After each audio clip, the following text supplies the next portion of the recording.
You're listening to No Podcast for Old Men.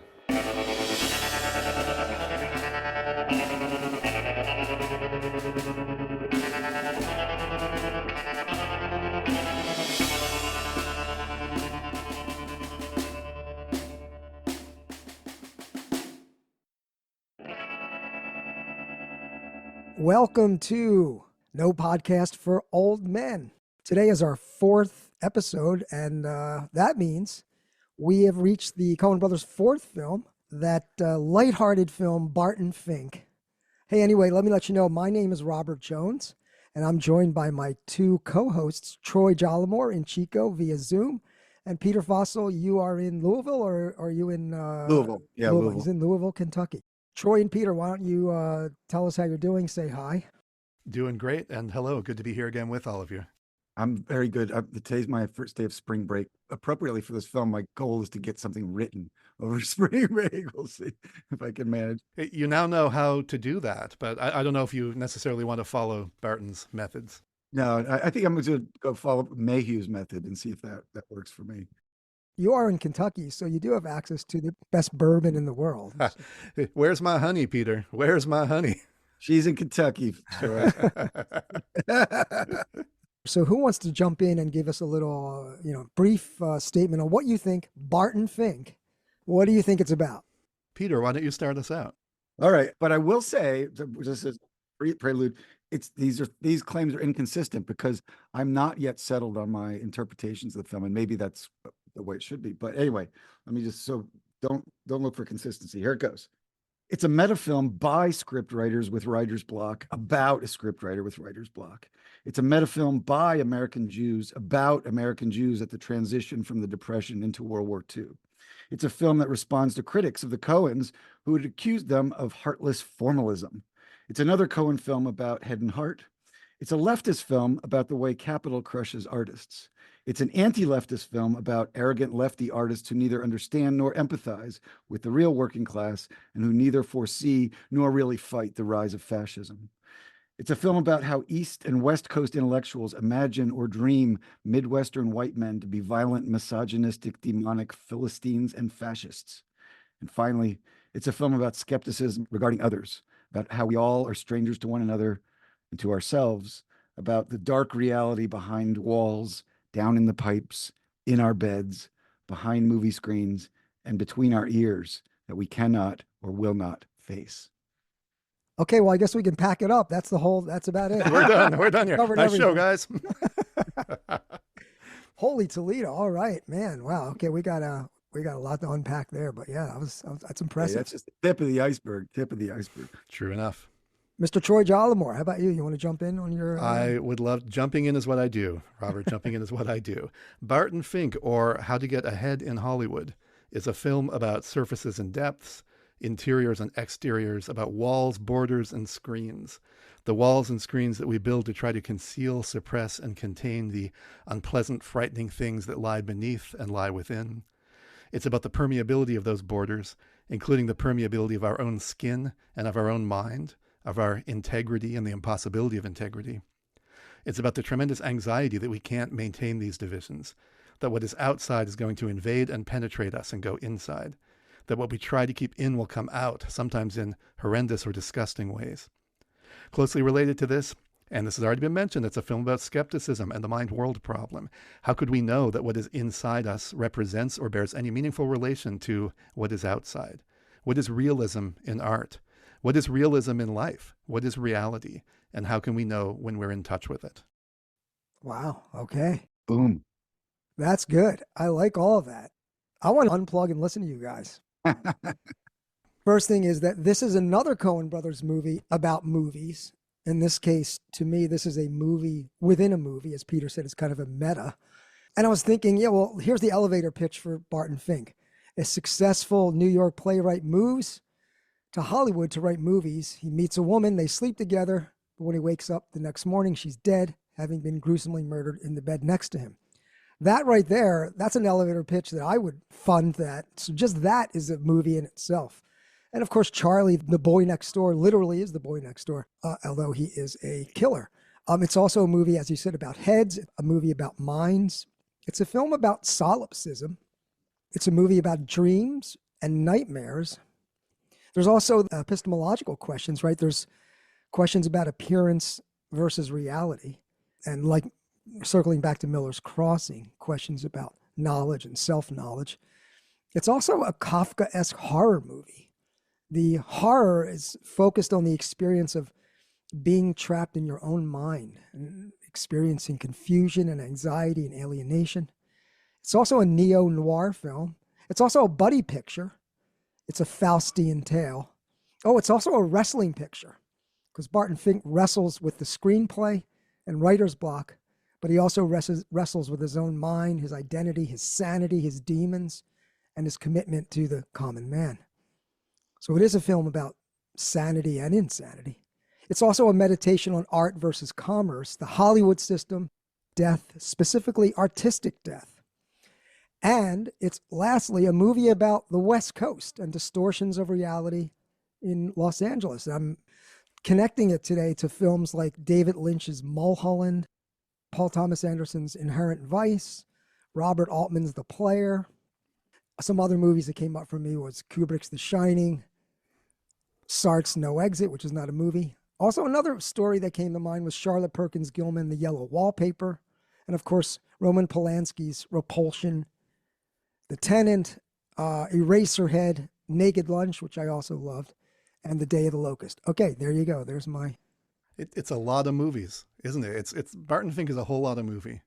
Well, Troy, why don't you give us a summary of the film? Happy to. Again, obviously, spoiler alert. Barton Fink, not the movie here, but the character, because that's the name of the main character, of course. He's a New York playwright enjoying the flush of success of his first play is a huge Broadway success. And he gets this lucrative offer to go to Hollywood and write for the pictures. In LA, he's installed at the Hotel Earl, a rather creepy, musty establishment with very large empty rooms and long empty corridors, where he sees almost no one else, but he does sometimes hear noises through the walls.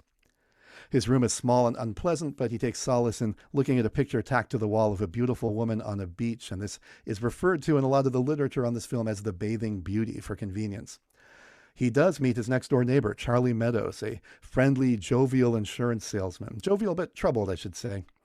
As he learns to navigate the Hollywood studio system, he's afflicted with a bad case of writer's block. He can't write the script he's supposed to write, which is supposed to be a wrestling picture. He knows nothing about the genre, and he has no inspiration. He happens to meet the acclaimed novelist W.P. Mayhew and seeks his advice. Unfortunately, Mayhew is unhelpful. He's mainly a belligerent, useless drunk. But Mayhew's assistant and lover, Audrey Taylor, is more willing. Audrey, in fact, seduces Barton in his hotel room, but, and Robert has already alluded to this in his elevator pitch, the next morning Barton wakes up and he discovers her bloody corpse in the bed next to him. She's been murdered. Charlie comes and helps, disposing of her body, but then he has to leave town, leaving Barton alone to deal with his increasingly unpredictable studio bosses and with the two detectives who show up, who tell him, in fact, that Charlie Meadows is actually Carl Madman Munt, a serial killer who likes to chop off his victims' heads. We should mention that Charlie has also left Barton with one more thing, a package for him to take care of, which happens to be just large enough to contain a human head. On the bright side, these stressful events seem to have opened something up in Barton. His writer's block disappears, and he writes an entire screenplay in one marathon writing session, which is perhaps the way the Coens wrote this screenplay as well. On the detective's second visit to the hotel, Charlie Meadows also returns as Barton is chained to his bed, and the hotel seems to burn in a surrealistic and hellish sequence. Munt shoots the detectives dead, then sits down next to Barton. They chat for a few minutes and Charlie frees him. Later, Barton meets one last time with Jack Lipnick, the head of Capitol Pictures, who is now openly hostile and tells him he's essentially a prisoner of the studio. The final scene ends with Barton walking down on the beach, carrying the package that Charlie left him with. Maybe it's all he has left. He meets a young woman who looks very much like the bathing beauty whose picture was tacked to his wall, and they exchange a few words. And I'm not going to summarize those words. I'm sure we're going to get into them because this last sequence with its dialogue is very important. But I will mention that the very last shot of the film is a first-person POV shot from Barton's perspective. Apparently, he's looking at the bathing beauty, so we are in the space that he is occupying, seeing what he sees. It's not the first such shot in the film, and I think it's awfully important in ways that I'm sure we will also come back to. You are the great summarizer. Thank you. Someday I'll summarize myself just to see what happens. Usually at this point, we like to talk about the political, social, or cultural themes. Peter, you want to go first? First of all, let's just talk about the temporal background. We're moving out of the Depression into the World War II era. We're moving from kind of proletariat theater in the 30s into much more commercial capitalist theater in the movies. The movies have been around, of course, and they've been doing great, but they're really taking off at this period. And you have the transition between Fink and Lipnick and New York City and the West Coast. There's also, of course, the USO dance in the background. Lipnick finally at the end is, dolls himself up as a phony soldier. More like a doorman's outfit, but he put some medals and campaign ribbons on it, Then even the time when it happens, the film, when he watches The Rushes for a film, he's trying to get some inspiration that had been filmed probably the day before. They were probably dailies. So that was December 9th, 2 days after Pearl Harbor. But, but the days watching him is the 10th. And then I think, some of the action, that's most important action, I think the murder is going to happen later that night. And then, all the business with the police the next day. The 11th is when the U.S. declared war on Germany. I think actually the police are a little bit farther on because we don't know how long, months away. But it's just at the moment where we're starting war with Japan and Germany. And I think that's a kind of conflagration that's in the background, that mirrors in a way the conflagration. And we see Mundt saying Heil Hitler. And so there's this interesting bit where you've got the Jewish intellectual and the Nazi killer, it kind of paired together, twinned together. I have a suspicion actually that, Mundt is part of Fink's mind. And so it's like the Coens would be the first person to say that some Jews have an inner Nazi of their own. And maybe Mundt is that. I'd like to get back to that later because the relationship between Mundt the Nazi and Fink the Jew is really, I think, interesting. And I think maybe part of the politics is the criticism, as I said in the lightning round, of left-wing intellectuals, and not just Jewish intellectuals, but left-wing intellectuals to really understand fascism, to see it coming, to fight it. I mean, Fink in the dance says, "This is how I serve the common man," as he points at his head. When you've got real people who are just really about to ship out and, actually fight the Japanese and the Germans, that kind of self-delusion, I think is something that they want to go after. And so there is a critique of left-wing intellectuals and their failure to really understand the political terrain. On the other hand, I think there's a left-wing dimension to the film in the sense that, the Hollywood system crushes art, and that's really capital crushing intellectuals who are aspiring to real art and real politics and, the creation of something really beautiful and deep. And, they don't want that. And they actually, it kind of enslave. Remember, Mayhew's working on a film called The Slave Ship. And when he wanders off drinking, he sings a song called Old Black Joe, which was a slave song. And I think there's a warning there that Fink could be going that direction, and that because he's drinking with Charlie, doesn't he?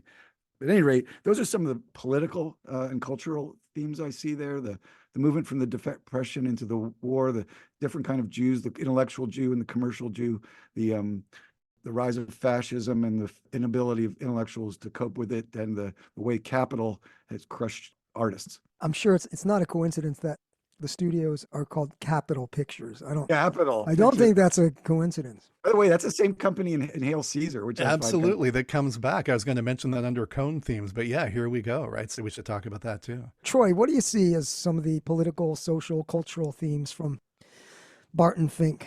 I'll just add a couple. Peter covered a lot already. I do want to say on this topic about capitalism, the critique of capitalism that's going on in this film. It really is true by the end of the film that in some sense Barton is a slave of Capitol Pictures, or is its property essentially. And that's what he's told, of course, in the last meeting with Jack Lipnick. We own you. We own the contents of your head. They belong to us. And you're a prisoner now. You can't leave town. You keep him out of my sight, Jack Lipnick says, but keep him in town. Right? He's under contract. And we're not going to release you from the contract until you grow up, he says. In other words, until you come around to our way of seeing things and are sort of willing to toe the company line. In connection with this, I'm also thinking about the erosion and erasure of individual identity under capitalism, which comes up in a couple of ways. In this very speech, I think Lipnick says to him as he's kind of exploding in anger at him, and he's treated Barton Fink almost obsequiously for the most part throughout this picture until this last scene where suddenly, now that he's wearing the military uniform and things have changed, and he's actually, well, I was going to say he's actually read Barton's screenplay. Of course, he hasn't, right? He never reads it. He gets Lou to read it for him, which is another part of this erosion of identity, right? That he talks about all this stuff he's done and then says, well, actually, I got Lou to read it for me. And, I had this conversation with Wallace Beery. He was devastated. Well, actually, I didn't talk to him. Lou called him for me, right? There's all this stuff, capitalist delegation that he takes credit for when in fact it's done by other people. And then the other erosion of individuality I was going to mention is when he says to Barton, you think you're so special because you can give us that Barton Fink feeling. I've got 20 writers under contract that can give us that Barton Fink feeling. This individual vision of the world, becomes this commodity that is now universalizable, and we can find it anywhere. It's reproducible, it's fungible. Right. So, and in fact, it's I think the individuality of Barton's vision of the world that he hates and reacts against. He doesn't like that because it doesn't meet the formula. And then the one other thing connected to this, I'll quickly mention, Peter talked a lot about various transitions going on at this time. I think this is very profound and fundamental to this film because, again, from my perspective, philosophically, it's largely about walls and borders and passing through them. And so one of the fascinating and incredibly brilliant things about this film is the way it connects that philosophical theme with these other types of transitions. It's all sort of bound up in a single kind of, coherent package, I think. Peter mentioned transition from peacetime to wartime and from the Great Depression to World War II, et cetera. A couple other social transitions. And you mentioned something about the film industry itself being somewhat in transition and becoming the sort of the studio system in some ways as we think of it, which involved in part the corporate consolidation of power and things like that under a few powerful individuals. There's two other important transitions happening in the film industry around this time, and they're both having to do with technology. The first would be from black and white to color photography, which uprooted and destabilized a lot of things. But even more destabilizing, of course, was the transition from silent movies to sound, which had happened not long in the past, and in some ways was almost still going on around this time, which put a lot of people out of work for one thing, really shook things up. And it occurred to me, again, to make one final connection with the philosophical stuff I think is going on here, that when I was thinking about sound and color, these two recent innovations, those are both secondary qualities, as John Locke would call them. And I think there's something very interesting about that, because, of course, secondary qualities are the ones that, according to Locke and people like him, don't actually exist in the world. They only exist in our minds. So I think that's worth talking about, too, when we come to that. And again, I know that's philosophical, but it's hard to extricate, always with the Coens, to keep the political, social, cultural stuff separate from the philosophical. And I think especially in this film, where they do such a sort of a masterful job of weaving it all together. So anyway, that's what I'll put out there. And Robert, what else have you got to add? Yeah, so I think you guys hit most of them. I'm going to mention a couple. This is a meditation to me on this tension between art and commerce and the lure of Hollywood. And they have so much money, and it's hard to resist. Another issue that it raises, the social responsibilities of the artist, right? And so he repeats over and over that he has this idea for the theater for the common man, and so he has this, as you mentioned, Peter, the kind of leftist political stripe, but that's in tension.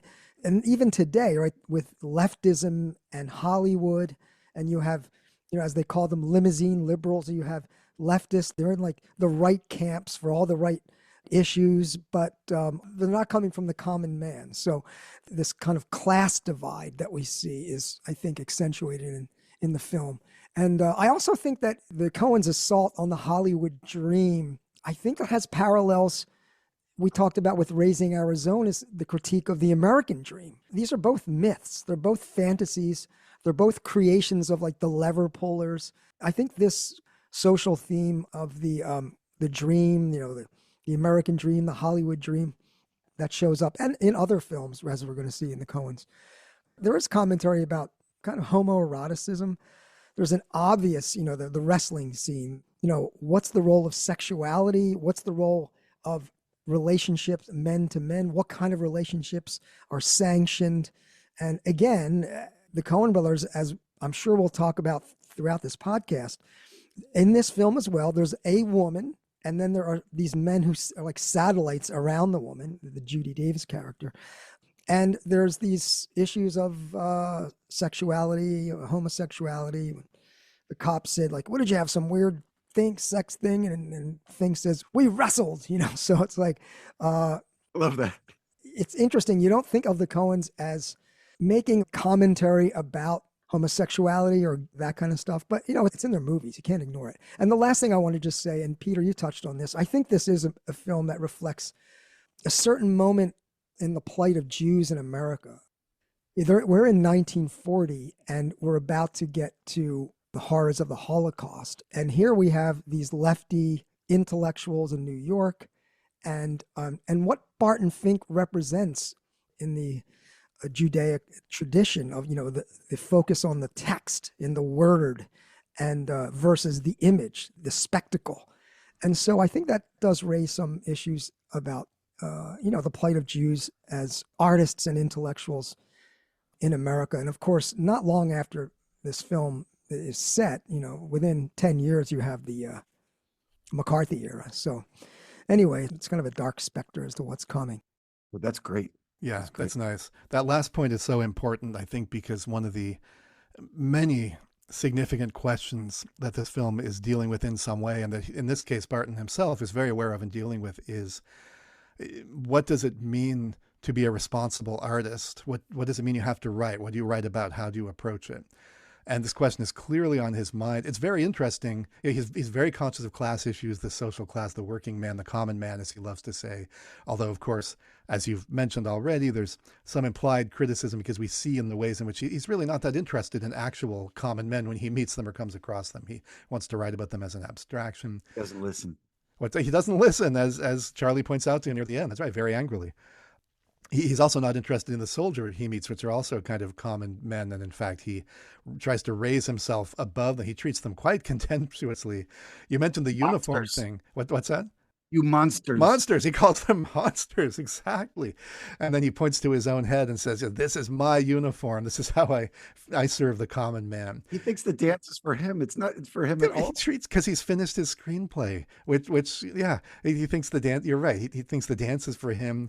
It's very interesting to me that both Barton and Jack Lipnick, who are so unalike in various ways, resort to a kind of a fake uniform or a claim about a uniform in order to assert their own masculinity and defend themselves. So Lipnick puts on the fake uniform from the costume department, and Barton points to his head, you know, and the head again always, and says, this is my uniform. So, and this connects with the stuff about masculinity that you brought up too, you know, faced with these soldiers who, you know, are sort of in a paradigm of American masculinity in some ways. They feel threatened and they want to have some of that power for themselves. You know, speaking of that scene, and we may touch on this, but of course, I couldn't help but see that scene as kind of a precursor to the musical number in Hail Caesar. Oh my God, I know. Yes. Talk about masculinity and Talk about homosexual themes. Yeah, one of my favorite sequences What's from it called? recent Coen films. Ain't No Dames? No Dames. Yeah, yeah. Oh, really? I can't wait to get to that just so we can talk about that and so I can rewatch it again. But That is great. yeah, absolutely. About the gay themes, there's, you know, I mean, you see Barton and there's two people who find their way into Barton's bed, or onto Barton's bed anyway. It's Audrey and Charlie. They're both, you know, on the bed with him. And the way that the glue and the pus that comes out of his ear are semen-like, really, in their qualities too. I think that's maybe, Definitely. Yeah, I thought when he was fixing the wallpaper over his bed and he got that stuff on his hands. yeah. Mhm. Yeah. Yeah. I know people say it looks like glue or whatever. Well, I was like, it kind of looks like It sexual looks like a fluids. number of things. Yes, I agree with you on that. Absolutely. Troy, to your point about sound and color, by the way, you know, The Wizard of Oz, and there is an allusion to it in this film, by the way. Remember, his agent's name is Garland, and Yeah. that's who lures him out there to the Not land. only is his name's Garland Stanford, which gives us an association with California as well, right? Nice. Yeah. That's true. Yeah. But also, Wizard of Oz comes out in '39. That's like the transition from black and white into color. And Charlie Chaplin's Great Dictator comes out in 1940, and there's the transition from silent to vocalized film. Nice. You know, Peter, I think that this is very much a Wizard of Oz film. The Coens love The Wizard of Oz. It's a template for them. They keep going back to it. There's a lot of ways in which the structure of this film is like a Wizard of Oz, except that the Dorothy, in this case being Barton, who goes off to Oz, California, never gets home again. He's still stuck in California at the end. But, you've got the transition. But is he? That's the question. And there's that. We have to come back to Yeah, that, 'cause that's who the knows? question, definitely. Any assertion I make about what happens in this movie can be challenged with Au skepticism. contraire, mon So frère. I grant that now. But on the surface, at least from what we see, it looks that way. And you've got, the transition from the early scenes, which are shot in sort of a more sedate way. He's home where he's comfortable, as Dorothy is, Then you've got the transition signaled by the elemental natural force, a tornado in Wizard of Oz, crashing waves of the ocean in Barton Fink. And of course, in both films, and maybe this is the most fundamental thing, because again, and this alludes to what Robert just said too, that in both films, there's the question, is any of this really happening, or is it all just in this character's head? So I think in very deep ways and pervasive ways, this is a Wizard of Oz movie. There's so many signals that it's a dream, isn't it? I don't know if we're ready to go that, but it's one thing I want to quickly just mention are the biblical references. And there's first the dream from the book 2 of Daniel, when he's trying to interpret Nebuchadnezzar's dream. And so, and remember with it's like Nebuchadnezzar has the role of kind of like Lipnick. He says like, look, first of all, he goes to the Chaldeans, who can't, do it. But he says to them, if you can't do this, if you can't tell me my dream and interpret it, I'm going to kill you. But if you do it right, you're going to get all kinds of treasure and rewards and everything. And so it's the effort of a Daniel who's in the lion's den to metaphorically to, give people the dream that they're asking for and interpret it in the way that they'll find satisfying. But he fails. Then the second biblical reference is to Solomon's mammy. Remember, Mayhew, he says that briefly before Autumn cuts off. And that was when Barton was criticizing him about drinking. But the story of Solomon's mammy, Solomon's mother, who's Bathsheba, is the object of lust, David's lust. And David has her husband killed, as Mayhew ends up dead, in order to get her, in order to have her as the object of his erotic desire. And so there's a sexual allusion. So there's a dreamlike allusion, and then there's a sexual allusion, to the Bible in the book. So And also the book of Daniel it's pretty much a story about the noble Jew who's exiled to Babylon. So captive, right? yeah, there you go. A captive. Oh, there's a third biblical reference. Remember, he opens up the Bible and he sees the beginning of his own play, like Genesis 1. Thinking like he thinks he's God, or something. He's like the creator of the universe as well as the creator of of the world. I thought that was a pretty interesting little moment. Then he talks to Pete in the elevator about, have you read the Bible? I love it. He says, the Holy Bible. Yeah, that one. Not the other one. Yeah. Like, I've heard of it. It's a great response.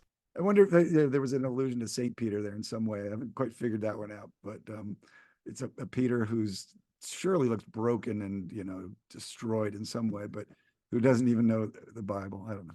Well, this might be a good segue into our philosophical themes, which, gee, there are just a few. You think there are a few here? Yeah. Can we find a couple if we dig? I figured you guys were going to do all the heavy lifting in the philosophical realm. So I just focused my philosophical analysis, if you will, on this notion of appearance versus reality. And of course, there's a lot of, for those people who've read Descartes' Meditations, and in the first meditation into the second, he's questioning his skepticism and is anything real and how do I know it's real? What if I'm dreaming, right? And so this philosophical theme of appearance versus reality is, I think, one of the things I want to focus on. Now, usually when people watch movies and they say to me, oh, the whole thing's really a dream. And usually my knee-jerk reaction is, no, that's like a cop-out. There's other ways to read this film that are a little more kind of enriching. But I have to say that in this case, I think, here's my philosophical claim. I think that when it comes to appearance versus reality, we're seeing reality when we're in New York. Everything we see after he has this conversation with his agent, as you mentioned, his name's Garland Stanford. I think everything we see after that point is a nightmare. It's going on inside of Barton's head. I think there's a lot of evidence for it. And this is what I was focusing on. The first thing, remember when we did Miller's Crossing, let's look at the first lines of Miller's Crossing about ethics, right? I said that this is what the film's about. And I think the opening of this film, it also gives us a little clue as to what we're watching, where we're headed in the film. And so again, if you allow me, I just want to read a little bit from the screenplay. The opening lines, there's this character called the Kid. We're seeing the play from the back. So we start with, we are watching Barton observe his play from the back. So we are looking at the audience. So we're looking at ourselves. We're the audience, right? So we're in a theater and we're watching a film and we're looking out at from the back of the play from the audience. And there's a voice, this kid it's sort of autobiographical of Barton Fink from his family of fishmongers in New York. And the kid says, I'm blowing out of here. I'm blowing for good. I'm kissing it all goodbye. These 4 stinking walls, the 6 flights up, the L that roars through at 3 a.m. Kiss 'em goodbye for me, Maury. I'll miss 'em. Like hell I will. Then the mom, Lil, says, dreaming again. And then the kid, who's voiced by John Turturro, he says, not this time. I'm awake now. I'm awake for the first time in years. We're getting an idea, and this goes back to your notion of the parallels with The Wizard of Oz, right? Because in the beginning of The Wizard of Oz, we see the 3 farmhands and how they have these different characteristics that are going to manifest in the lion and the Tin Man, right? So I think there's some stuff going on here that we're thinking, well, this is what he's writing in the play, and this is going to connect to his nightmare. And, this also circles back for me to Miller's Crossing, because if you remember, after the credits in Miller's Crossing, remember when the bartender says to Tom, wake up, Tommy. And he goes, I'm awake. When he's lying there, it looks like he's asleep, right? And he goes, your eyes are shut. And he says, who are you going to believe? So we have this similar theme that, Peter, you mentioned. So I think that technically when he goes to California, we have that cut. And I'll talk about that in a second. But his eyes seem open, but I think he's blind. He's kind of stuck in this kind of hellscape. And another bit of evidence for this view, or at least this read of the film, the way that I enjoy reading the film this way, is that there are these kinds of like customary markers or signifiers in film that distinguish temporal changes or dreams from reality, right? A lot of those kind of stimulus response mechanisms that are used in film, I think the Coens are really playing with that. And Troy, this is talking what you were talking about. It dissolves these borders between fantasy and reality. And part of what they're doing is, look, there's these narrative rules of film, and we don't have to follow them. If we're going to go into a dream, we don't have to have like a harp playing and the film has to get, shaky. We do have something interesting, though. We do have, when we go from New York, when we transition from New York to Hollywood, we have what in cinematographers, what they call a J cut. And the J cut happens when the music or the sound from the next scene starts before the scene does. And this is a common kind of cinematic technique that's used for these kinds of temporal transitions. So when he's talking to Garland Stanford, and then we hear the wave and it gets louder, and then we cut to the wave crashing against the rock.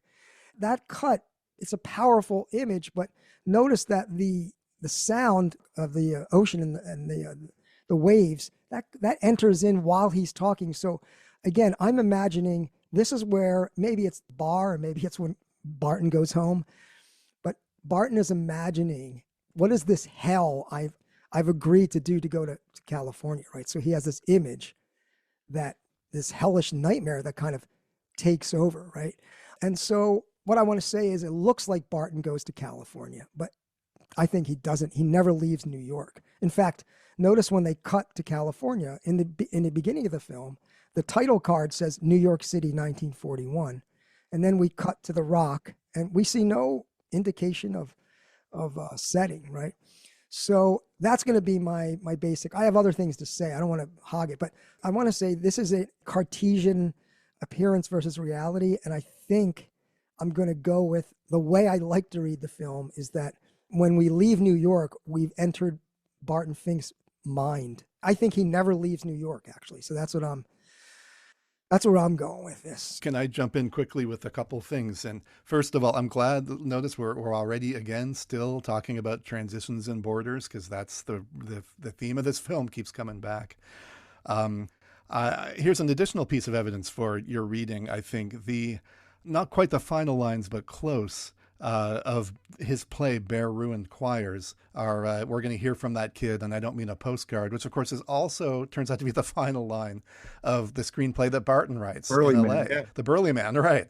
And when I first saw the film, I thought, oh, does this mean like he only has one idea? He's out of inspiration? And that's certainly a possible reading. But I prefer the reading that, in fact, no, it's because he's dreaming that he's writing this to begin with. And so he's taking the stuff from his actual play and putting it in his dream as this thing, this beautiful, amazing thing that he is writing, that he's so excited about that he has to phone Garland up long distance and tell him all about it at some odd hour, you know.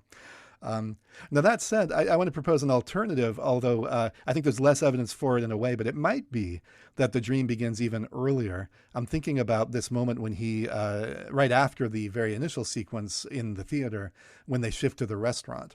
And when he first gets the glowing reviews and everybody's praising him, and then he gets the job offer, he hears about it from Garland and so on. There's a couple indications. The interesting thing about this sequence to me is that the very first shot of this, and I sort of alluded to this in my film summary, the very first shot is a literal POV shot where you're like Barton and you're moving, the camera's moving through the restaurant. The guy is sort of leading you through and he's turning around to talk to you, right? So there's a lot of shots in this film that are close to POV shots where we see what Barton is seeing in some way. This is a literal one, and it's quite extended as well. It's like you enter the film in Barton's perspective. So I don't know if this means yet that we're dreaming. It was interesting for me to contemplate the idea that he never even gets this job offer and he's even dreaming that. But I do think there's a sense in which it's from this moment on, we are in his mind. This is a moment where we literally enter his mind and we're seeing the world as he does. Now, the movie doesn't continue with that much of a literal first-person POV, partly because it's impossible to make a watchable film that does that, of course. But it is, of course, true that even more than with Miller's Crossing, we discussed there how Tom Regan is in almost every scene, but there are a couple without him. Barton Fink is basically in every scene of this film. The only one, Robert, you and I talked about this, you pointed out, there's one towards the end that pushes that some, because when Charlie Meadows comes back and shoots the detectives and stuff, Barton is chained to the bed, and so he's inside the room, and there's stuff happening outside that we see that he couldn't possibly see. So in that case, maybe we are seeing what Barton is imagining or something like that. But, if it's a dream, he's allowed to know about stuff he can't literally see. Yeah, totally. Yeah. Totally. But that aside, and I think even that, is close enough that we can call it, this film is Barton Fink. I mean, it's named Barton Fink. The character's Barton Fink. We know what he knows. We go on this journey with him. He is so closely identified with the center of the film. As he discovers things, we discover them, and so on. And so what he doesn't know, we don't know, which is often terrifying, right, in some cases. And I think that, again, is so important for these philosophical questions of potential solipsism and skepticism, and how do you get out of your own head, the stuff that we're talking about, because we're so much in the head of this character. Look, Barton says, I'm exploring the life of the mind. I mean, Yeah. how much, Yes, he does. much That's more right. literal- And then towards the end, he says, my head is killing me, which I Yeah. think is quite true at that point. A Too. great moment because he's like, would you guys just go away? Yeah, right. What? Right. And so for me, Robert, what I really like your way of reading it, and I think it's probably the most plausible reading. I'm very much on board with it. But I also think it's important that we don't know and we can't know. Like Barton can never know whether he's dreaming, and we can never really know either how much of this was a dream or how much of it might actually be real. That's what makes it a horror movie. That's what's terrifying about it. Yeah, I want to propose a third. Not that I think this is truer or better than your interpretations, because I loved your interpretations. I just wondered whether or not, I mean, I agreed that there was like a dream component of the film. Maybe it's just you're expanding Robert's boundary was the rock, but I was wondering if it might be the hotel. That's the boundary of it, because what happens outside the hotel seems more realistic to me. It's a lot of the signifiers of what's really weird, are inside the hotel. For instance, and I think you're right. I mean, that the sixth floor isn't that thing, Robert. And when you talk about the L, I don't know if this is what you're alluding to, but I don't know if you notice this, but when he first comes up the elevator with Pete to the sixth floor, the light is screwed up on the elevator. Two first letters are out. L is out, and it just says evader, but you can see L. So it's like, there's your L, right? And there, and you're on your sixth floor. There's your L. And I thought I did agree, like the have to see those elements of the film, I mean, his play at the end of the film did seem part of the dream-like thing. And then there's just little things like that. I mean, although I do think he wrote a new screenplay and it did extend that. I think The Burly Man has elements of his play, but he goes beyond it with the wrestling thing, which he draws out of his dream with Charlie. But at any rate, yeah, some of the other dreamy things of the hotel are just, of course, just how weird it feels. I mean, there's an indicator there's a lot of other people in the hotels, all those shoes, for instance. And we do hear a couple making love. And when he signs in at the register, there's other names there. You never see anyone else, and that's just weird to begin with. I mean, it could just be, Coen Brothers filming, but it seems dreamlike to me. When the fire is happening, Charlie's running down the hall, look upon me. I mean, just the way the fire moves with him is, impossible. And I mean, there's like many have noticed there's like a hell-like dimension to this. And even when he comes out of the elevator, it's come from below and it's come up and it's with flames and smoke, and you can almost smell the sulfur. But when then they go into the bedroom after Charlie kills the police officers, they go into the bedroom, have their little chat, and they part their ways. Charlie goes back to his room despite it being on fire. And nobody has run out of their rooms, by the way. Like you wouldn't see nobody like in panic running out of the hotel, but the cops' bodies are gone when they go out into the hall. The cops' bodies have disappeared. They're not there. And that to me is like suggests a dream-like, quality to it. So I think there's a lot of things that suggest at least the hotel. It could go extend further, because if the Rock is the boundary, then the Rock comes back when he meets the bathing beauty on the beach. Just before that, we see the Rock again, which may indicate now he's out of the dream. And that's why she says it's silly to ask her about being in pictures, even though she was literally in the picture in his dream. But now we're in reality, and so she would think that was silly because we're out of it. So anyway, I think I might go with a hypothesis anyway, that the dream is the hotel and the rest is real. Maybe. I was thinking that if you watch the cut again, that J cut from New York to the crash ocean of the Rock, the crash is followed by this incredible dissolve, this transition that the Coens do. And if you notice, the seawater that we're seeing, it washes into the lobby of the Earl. So when Barton walks in, it's like he's walking on water, if you will, and he's transitioning in this way it's very surrealistic. So really is, yeah. That's a really incredible scene. Eraserheadish, Very Eraserheadish. Let me circle back, throw a couple more things out on this dream theory. First of all, the mosquito, to me, is a manifestation of Barton's view of, the blood-sucking, exploitative nature of Hollywood. And, look, his producer, he says to him, look, there are no mosquitoes in LA, right? He says right. They're only, you have to be near swamps. Well, this is, he's in his own swamp. He's bogged down in his own swamp, right? Notice that the mosquito also sounds like a droning fighter plane too. Yes, very good, very good. Troy, and this goes to your poem, the theme of solipsism. I want to say that when Barton Fink, when he writes the screenplay, he learns from Charlie, he puts the cotton in his ears and he sits down, he writes, and ostensibly it's like he's trying to keep the outer world out, but I want to say he's trying to keep the inner world in. When he puts the cotton in, I think he's saying, I got to keep it together in here. I got to hold it together because I got to write this. I do this task in this nightmare that is happening. That's really good.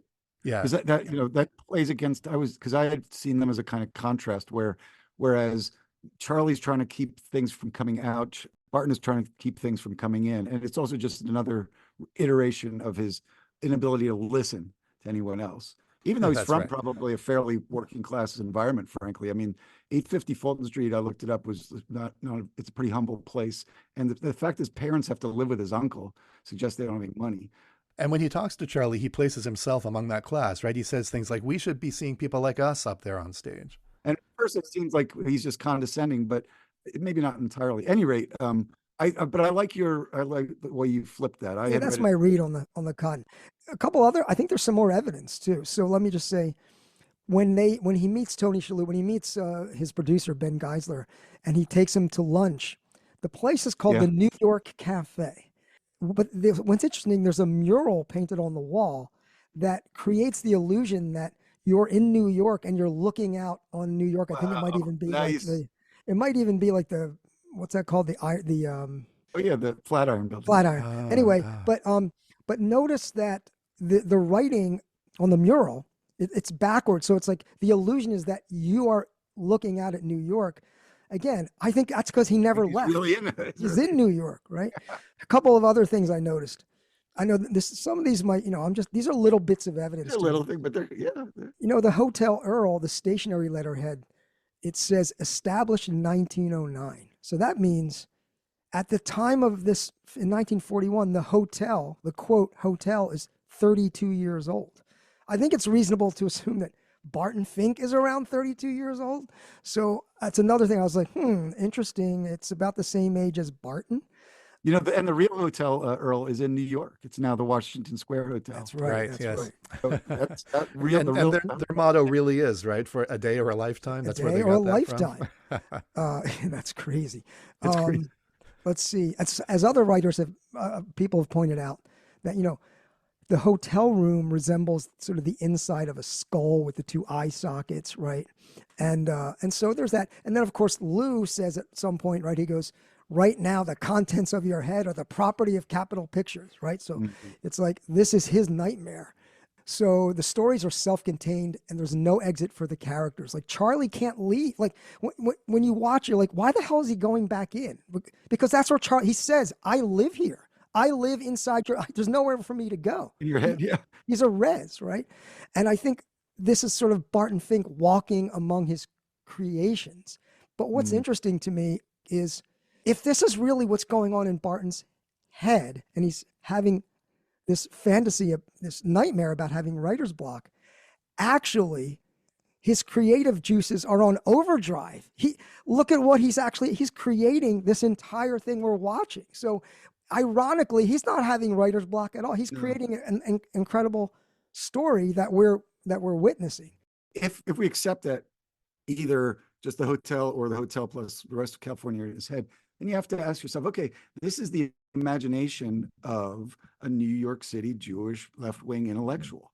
It's the way they see the West Coast. It's the way they see, or he anyway, one of them, but except that he's a type, it's the way he sees the Midwest.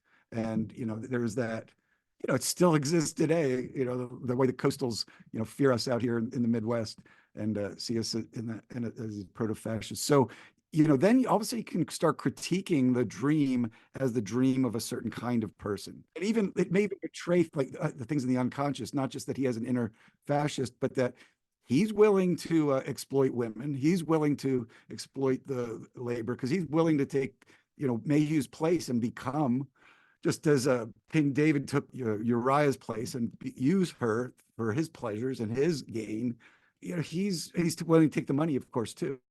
In fact, at the end, it's a hellish position he's in, but also, I mean, it's what Garland points out. Look, you'll have a lot of time to write books and stuff. Wow, that's hell, isn't it? I mean, he's a little of that hell, And that's right.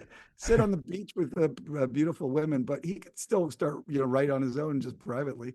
Anyway, Peter, could I follow up on this because you've hit something that I really found myself thinking about the last time I watched this very recently.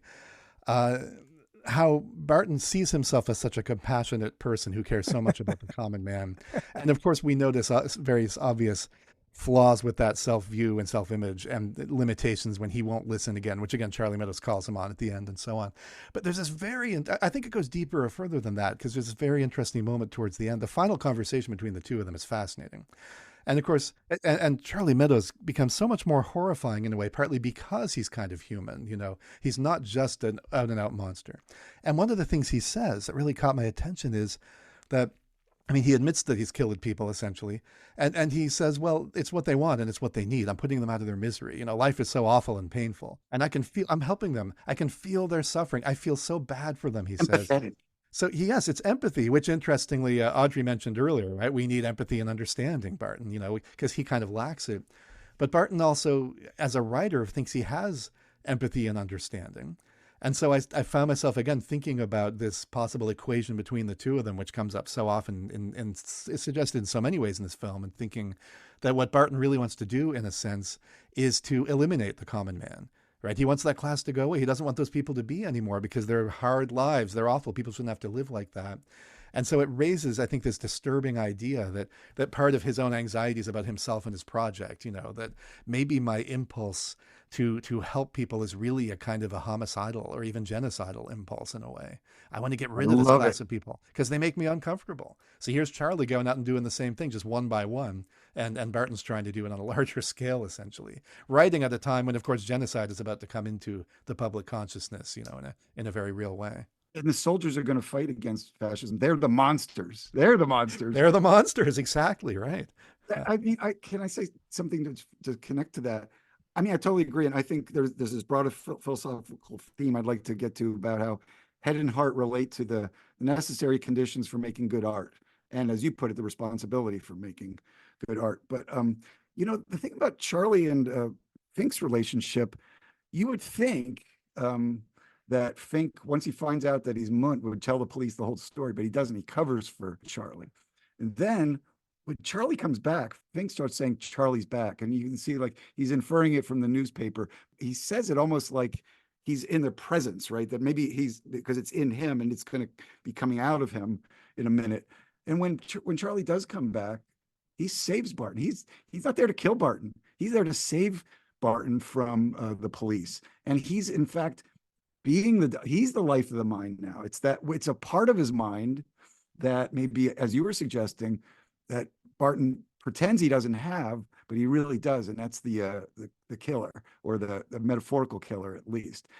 He's the misogynist. He's the killer. He's the hater of the common people. So, and then of course Charlie comes in and frees him. He's like been chained like a slave, right? But Charlie comes and breaks his bounds, breaks the prison. It gives him a chance to get out of his confinement. And then, of course, Fink just walks out of the place. He doesn't run. He's not like scared. The whole place is going up. Both of them are so calm, right? He calmly walks down to the elevator and leaves, and the other Charlie just walks into his apartment. I'll be in my room if you need me. Exactly. That's what I'll still be around here if you need me. The last shot of him, by the way, is so great. Yeah, they cover for each other. They help one another. It's clearly Charlie's angry with and wants some kind of revenge on Barton, but he's also there. He forgives him, and he's there to save him. And I think it took me a while to even see that, like the third or fourth viewing, when he's not just torturing Fink, which he is, but he's also saving him. It's reasonable to think that Charlie is actually a kind of alter ego or creation. He literally puts his feet in Charlie's shoes at one point in the film, right? He literally does. You're so literally right. Does that, right? So, and there's something else. Circling back to Raising Arizona, remember we had the discussion about whether High sort of conjures this like Leonard Smalls character. I think we see the same thing here with Barton is sort of conjuring Charlie, and I like your take on it that maybe Charlie represents a kind of like explicit manifestation of Barton's sublimated resentment or even perhaps hatred of this class that he supposedly, because here's the other thing is he talks about this idea of like the living theater for the common man. I'm like, there already is a living, it's called the movies. Exactly. He's right there where he should be. Right. And he hates the movies. And he hates it. Yeah. He hates the art that the common man actually enjoys. Right. Very, very Preston Sturges sort of theme. And of course, Preston Sturges is a very big influence on the Coen brothers. But yeah, no, I think that's right. And Peter's point about the cotton and what you guys are saying about, this makes so much sense with the cotton, right? What is in Barton that he's afraid of coming out? Charlie is in Barton. That's what he's trying to keep inside. Right. Charlie himself wears the cotton to try to keep this yucky stuff inside from oozing out. And Barton's doing the same thing to try to keep Charlie in. I really noticed watching this film, all the times that Barton meets somebody, and in a way, this connects with what you were saying, Robert, about the J-cut, where we hear something before we see it. Before he sees the person, he hears them. This happens with both Charlie and Mayhew, and in both cases, what he hears are very disturbing animalistic noises. It doesn't sound like a human. It sounds like an animal. I mean, with Charlie, at first, he can't tell whether he's laughing hysterically or crying, but it sounds insane and nuts. And with Mayhew, it really sounds like an animal. And then later, when he goes to Mayhew's bungalow, same thing, right? He's drunk and screaming, "Where's my honey?" And he sounds like an animal again. Barton is very aware of the animals that are inside all of us, and he's very frightened that they're going to come out. So I think all this makes a lot of sense in thinking about these questions again of borders and integrity. And how do we hold ourselves together? How do we keep stuff out of us that we don't want in, like the mosquito, etc.? How do we keep things in that we don't want to come out? He's wrestling with this for the entire. As Lipnick complains, right? Audiences don't want to see a man wrestling with his own conscience, but that's what we see in a way. Barton is wrestling with himself through this entire film. At one point he says, "I'm trying to forge something real out of everyday experience." And it's like, okay, so everyday experience is not real unless it's staged in some way. It's like a confusion. And again, this is more evidence to me that this is, obviously it's not really what's going on. But going quickly, I wanted to circle back that thing about the L. And this, what I meant by that was, just to clarify, was this: notice whenever Barton opens the door to the hotel, there's this sound.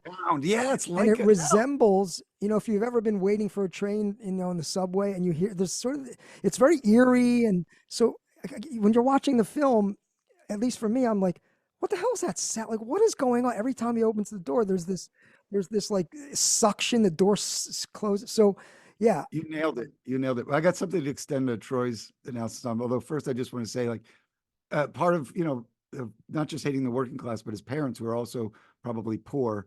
They didn't come to the show, his big opening night or whatever on Broadway, and he's never talked about them except in that moment with Charlie.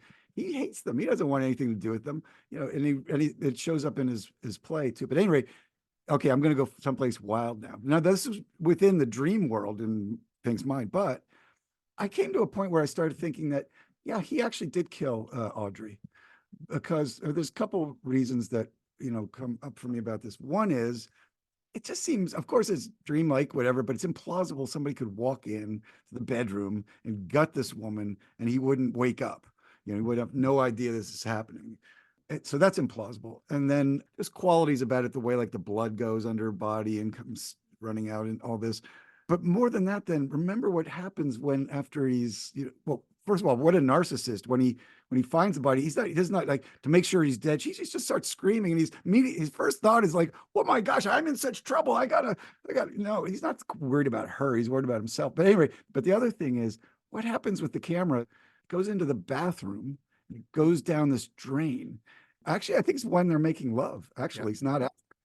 It's while they're making love. And so you see first of all, this is sounds of lovemaking, but then as they go into, of course, it's like such an obvious, it's like, it's Psycho-like, it's like, it's down into the unconscious, and it's like David Lynchy, and then this lovemaking sounds, the sex sounds transform into this horrible, sounds like the sound of her being murdered, this really violent, awful, horrific kind of screaming and moaning, and I think that's when you see what's real. You're coming out of the dream and you're seeing it. And it's not the first time that he has heard this kind of violent lovemaking type of sound through the walls, right? But maybe it was never through the walls. Maybe it was always actually him, and he's separated himself so much. Yeah, remember he always says, because when he's talking to Charlie, and Charlie says, like, are you being bothered by that sound over there? He's like, how do you hear that? And he's like, oh, maybe through the pipes. Right, through the pipes. But yeah, that plunge into the pipes, right? It's an amazing sequence, and it does so much. And first of all, it's a wonderful sort of evocation of what films filmed during this time, I think, during the code and so on, would actually do, right? When people would start to make love, you can't leave the camera there watching them, so it would drift away. And so usually it would go to something pleasant, the billowing curtains in the windows, billowing curtains Miller's Crossing, right? Exactly. Or a fireplace, right? Or something. But of course, in this case, I love the fact that it wanders into the bathroom and then goes into the sink. That is such a Coen Brothers thing for the camera to do. But again, and I just want to talk about the metaphor, right? About how, the internal, external stuff, right? Into the sink. Think back to Blood Simple, the very end of that. I was about to say the sink. Yes, the guy lying there looking at the workings of the sink, the part you're not really supposed to see, right? That's what we're seeing now. We're getting into the the part we're not supposed to see, and hearing what we're not supposed to hear. It's the animal beneath the skin. It's the interior that we keep hidden all the time, and it's coming out. He can't help it. And so, yeah, he kills Audrey. I'm with you on that. On the view that Charlie is a alter ego or a creation of Fink, then you can say, is it Charlie or is it Barton? And I don't know if it really makes a difference. But yeah, Troy, that's funny because, the other thing is with the Hays Code, if you notice when, as you pointed out, when they cut from the lovemaking to the sink, Barton's foot is still on the floor, which was kind of that was one of the rules. Yeah, right. That's awesome. Great catch. And that's great because it involves the shoes again, right? We've seen the shoes in the hallway. We have their getting their shoes mixed up, and they have to get it right. And now we've got his shoes again, signaling his lack of full commitment to lovemaking, I guess. Right. Like, does he keep his shoe on the floor the whole time, or does it eventually get raised up into the bed? Or does she just give him head? There you go. More head all over the place, man. And also another shoe thing. Remember when when Lipnick gets on his knees and actually kisses? Oh my God, Right, kisses right. his shoe. That's right. You pointed out too, Robert, some time ago, those shoes in the hallway remind you of the Holocaust and the shoe. Yeah. There are some images in various art pieces that have been produced about shoes, And missing people. Like missing people people. are- So are there is unseen. that. I wanted to suggest something else about the shoes briefly, and I have more to say about Descartes. Robert, you already mentioned Descartes, but do you remember that moment in the Meditations when Descartes, I forget the point he's making even, I forget the context, but he says, if I looked out my window, I would see men in the street, but really, of course, I wouldn't see the men, right? I would just see the cloaks and the hats, and I infer the existence of the men. So we're doing the same thing with the shoes, right? We don't see the people, we see the shoes in a corridor, and we infer the existence of people. And I mention this because I think it's not the only nod to Descartes here. I think there's a lot. Descartes is hanging over this film in various ways, and that's what I thought of when I saw those shoes. And of course, Ethan was a philosophy major. So Yeah, he knows his stuff. there's more themes. You guys want to give us some more input on the Peter, what do you got? philosophical themes? Oh, I thought we would. This, is in a way, invitation, especially to Troy, but because you're a poet. But I mean, I think the conditions in which art, can be made and can be made well. I mean, so because they make this claim. Barton makes the claim when he's with Mayhew that art comes out of pain and suffering, which Mayhew dismisses. But you can see that's when Audrey smiles. She might be related to that. But then she later says to him that empathy. And we can presume that would be with the audience or with characters or maybe a condition for making art. It requires understanding, and he just doesn't understand. He doesn't have empathy so a necessary condition for empathy is understanding. He lacks it. She, on the other hand, is productive as an artist, at least in this scenario, this film, whatever, because she empathizes and understands, and she loves. So it's out of love. That not out of suffering, although she suffers presumably, and it's not out of commercial gain because it's true she's being exploited and that's awful, but she doesn't seem to care. She's not wanting her fame. She's not wanting money. She might be attracted to Barton just because he is a writer. She loves writing. She loves being around writers, and she even says about Bill, she said, "We're in love." I love the way she says that. At the little office.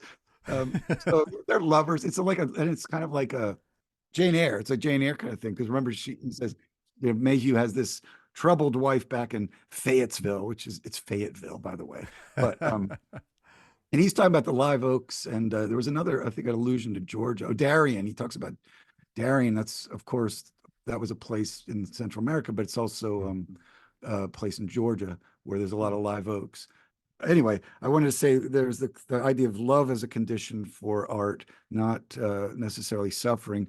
Oh, and understanding. Understanding is a necessary condition for empathy. Empathy is a necessary condition / love for art, which brings us back to heart. So as much as they talk about the head here, the suggestion that the problem is artists who are, fail to have heart. In fact, Lipnick says, what Hollywood needs is more heart. More heart in motion pictures. Exactly. But he can't give it. He doesn't have it. He also doesn't understand genre. He's just ignorant about genre. And I think it's that was a cut at some of their critics who, remember he says, if you're not connected to the working class here, you just descend into empty formalism. I think that was what people were saying about the Coens at the time. But at any rate, I think the necessary conditions for art about being love, selflessness, understanding, heart. I want to say something about that, but can I very quickly first say, since you brought up the issue of Jack Lipnick needing heart, because clearly he doesn't have any, and that's revealed by the end. Lipnick has no heart. Audrey, by a certain point in the film, we assume has no head, so she has no brain. So I'm wondering who is the one, thinking Wizard of Oz terms, lacks courage. Would that be Barton? Or I'm not sure, but I mean, Barton, can Dorothy herself be her own person that lacks courage? I don't know how this, is he the Cowardly Lion too? Or, Ben I don't know if there's Geisler? somebody else. Maybe Ben, Lou? maybe Lou, maybe Mayhew, all of them actually have claims to be that person. But anyway, so yeah, Yellow Brick Road. But yeah, so Audrey does seem to think that her view, is that it's not about suffering. And I don't think Barton shares that view, does he? And of course, maybe this is one of his anxieties about himself, one of the many. And I take it because this is really their first film about an artist. I can't help but think that whatever anxieties Barton Fink has about himself, the Coens have got that to some degree too. How do you do good art? What does it take, and so on. And so when he worries about this thing about suffering, I mean, it kind of turns out to be true for him, because he can't write until he's at his lowest moment and all this terrible stuff has happened. That's true. So it kind of gets proven. Audrey was different, but of course now she's dead and gone. And it's not empathy and understanding that's going to help him. Apparently it's this pain and suffering that he's gone through. And then the cotton balls thing, we've already mentioned that, but so I had been thinking, but I really like the point that I think Robert raised. I had been thinking too that of course the cotton balls were to keep the world out, which was very ironic in light of everything that Barton has said up to that point about how for art he needs to be connected. He needs to connect with the world. Why not go to California? Well, because then I'll be removed from the inspirations and the sources for my art. So I thought it was interesting that in order to create at the end, he had to separate himself from the rest of the world, shut it out. He shuts the ringing phone. That's what gets him to put the cotton balls in his head. He has to isolate himself and just essentially be in his own head, which in some way is where he's been all along, of course. But then I do like this idea, as you said, about keeping stuff in as well with the cotton ball. And I think there's really something to that because, again, in many ways, including the emergence of Charlie from time to time, if we're right, he's leaking out all over the place. And again, we can't know any of this, right? It's all uncertain, which is why it's so terrifying.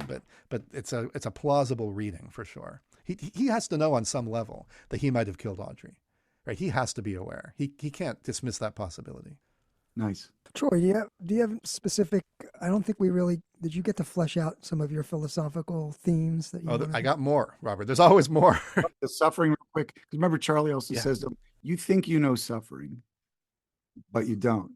And I think that was a really interesting moment there because the way it connected with these other things. So anyway, I agree.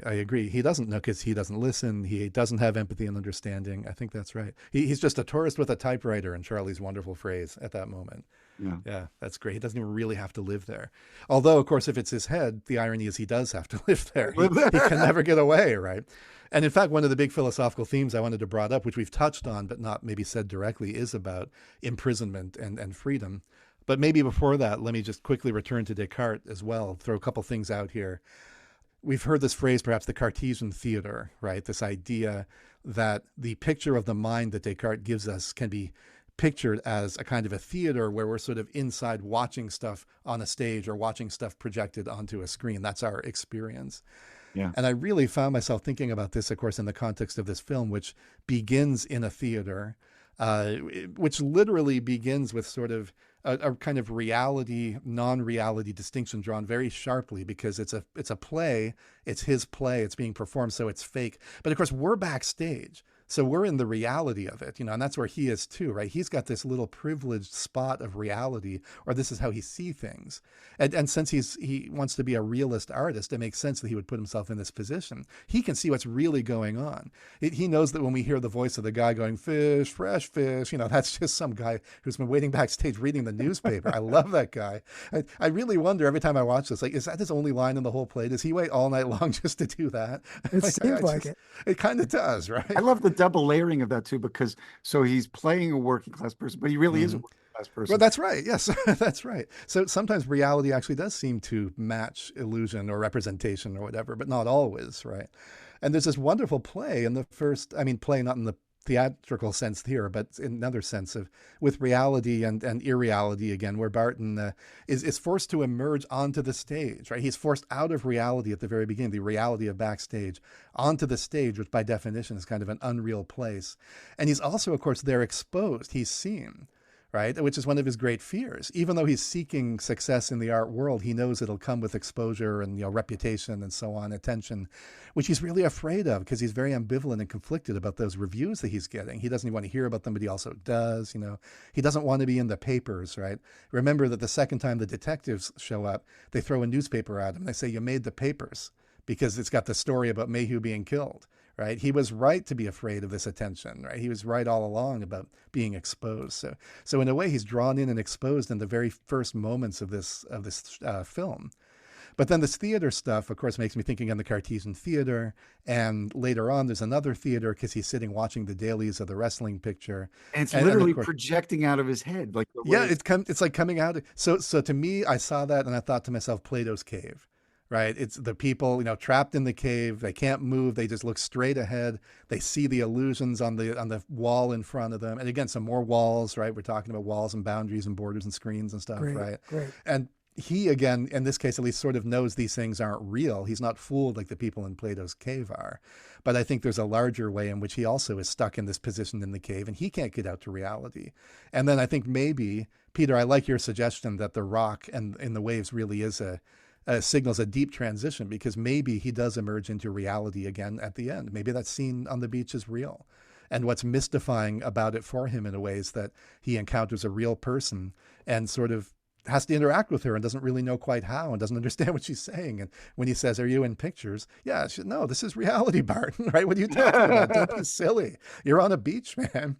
And what I love about this too, thinking he about... looks so out of place on the beach too. He looks so out of place. So And, out of well, place. but look, the whole movie, we've barely even seen him outdoors, right? Other than the picnic scene with Mayhew and the scene by the pool, I think, with Lipnick. He's inside all the time. He's sheltered. He begins backstage in the theater, and he spends almost the whole movie being sheltered. Because again, I think for a lot of he's probably in his own mind. And then at the end, he's drawn out into reality and exposed. And he is like the person in Plato's cave who, goes up to the surface and is blinded by the sun and can't even comprehend because their eyes are so adjusted to the darkness, right? They can't see anything. Nothing makes sense. And of course, he can't make sense of it because he's seeing this person he thought wasn't real and suddenly she is. And, how do you make sense of that? So I think there's some wonderful, not only Cartesian, but also Platonic stuff going on here on the level of visual metaphor that they're throwing at us. And it's one of the many things that makes that final scene so powerful. I mean, to me, this is just one of the great ending scenes in cinema. I don't know if I can think of one I like more. It's so good. Not just the dialogue, but the visual presentation of it, everything, the sound too, the sound of the ocean just being so overpowering like that. It's just perfect for this film. Oh, we're going And to it's talk so about the end. ambiguous. We got Okay, to good. So we'll come back to the end. All right. we'll good. come back to that. And I mentioned freedom and imprisonment as well. And maybe I don't need to go on about this very much, but I think all through the film, there's so many different, including obviously the hotel, which feels like a kind of prison, his studio contract being a type of imprisonment, all these different ways in which he's enslaved or imprisoned or other people are. Charlie, again, when he talks about being compassionate for people and killing them, he talks about setting them free and helping them escape, essentially. Mayhew talks about like when he writing is for him escape. That's right. Writing is escape. Yeah. The notion of escape and imprisonment.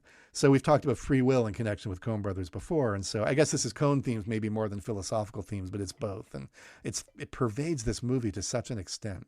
And there's a real question at the end, right? I think one of the deep questions, again, about the interpretation of this film, which we can't really settle, is he free at the end of the film? Has he escaped? Or is he still a prisoner and even perhaps more profoundly imprisoned than before?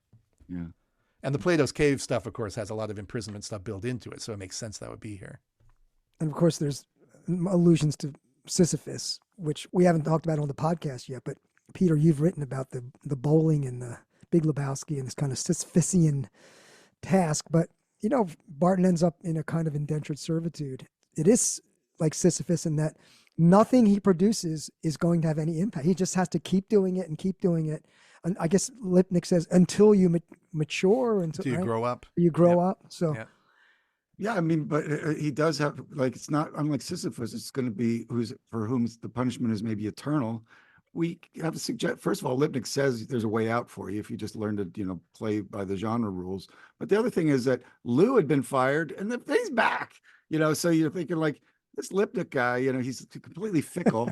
You don't know where he's going to be tomorrow on this. You get the sense that wasn't the first time Lou's been No, fired. They do this all the time. They do this all the time. No, I was going to say, to me, that feels like it was never genuine at all. It's just theatrical, right? It's a little play that they put on. Just like Lipnick's uniform is not a real uniform, right? They do these little plays for people, but none of it's real. But I think with Barton, this is real. I think Barton's position of subservience with respect to the studio, my feeling is that's real.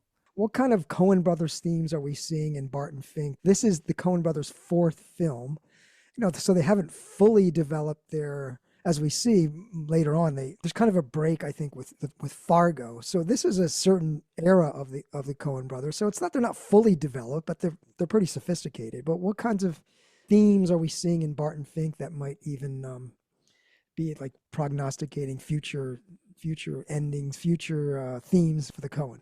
I would mention three, I think, and some of them have already gotten some discussion from us. There's a theme that we have seen and will see much more of in their future work about justice and the injustice of the universe, and in particular here how a certain industry or set of people, the film industry, have a lot of power, which can, the power to create false images and misleading images and send them out to screw with people's minds, basically. And in the course of doing so, control people, including artists, and make their lives hell. So I certainly think there's some injustice going on with the depiction of Hollywood. I've mentioned recently the free will or freedom theme, which I think is big here again. And there's certainly a lot of anxiety on Barton's part about whether he's free in any sense or whether he's quite literally trapped in his own mind or trapped in various ways. So I think that's a big theme here. And then the other one I've mentioned is this theme of penetrating walls and boundaries that don't hold. This comes up all over the place. We've talked about so many instantiations of this, including the boundary of the skin with the mosquito biting people, biting Barton, biting Audrey. The ears in the case of, again, Charlie Meadows, especially in the ear infection, and infection itself being something which by definition is a kind of invasion and transgression of a kind of a boundary. How these things are sort of metaphors for other types of transitions that we talked about. The peeling wallpaper, where, like the plunge into the sink, the peeling wallpaper, which sort of reveals what's underneath the thing you're not really supposed to see, which is disturbing.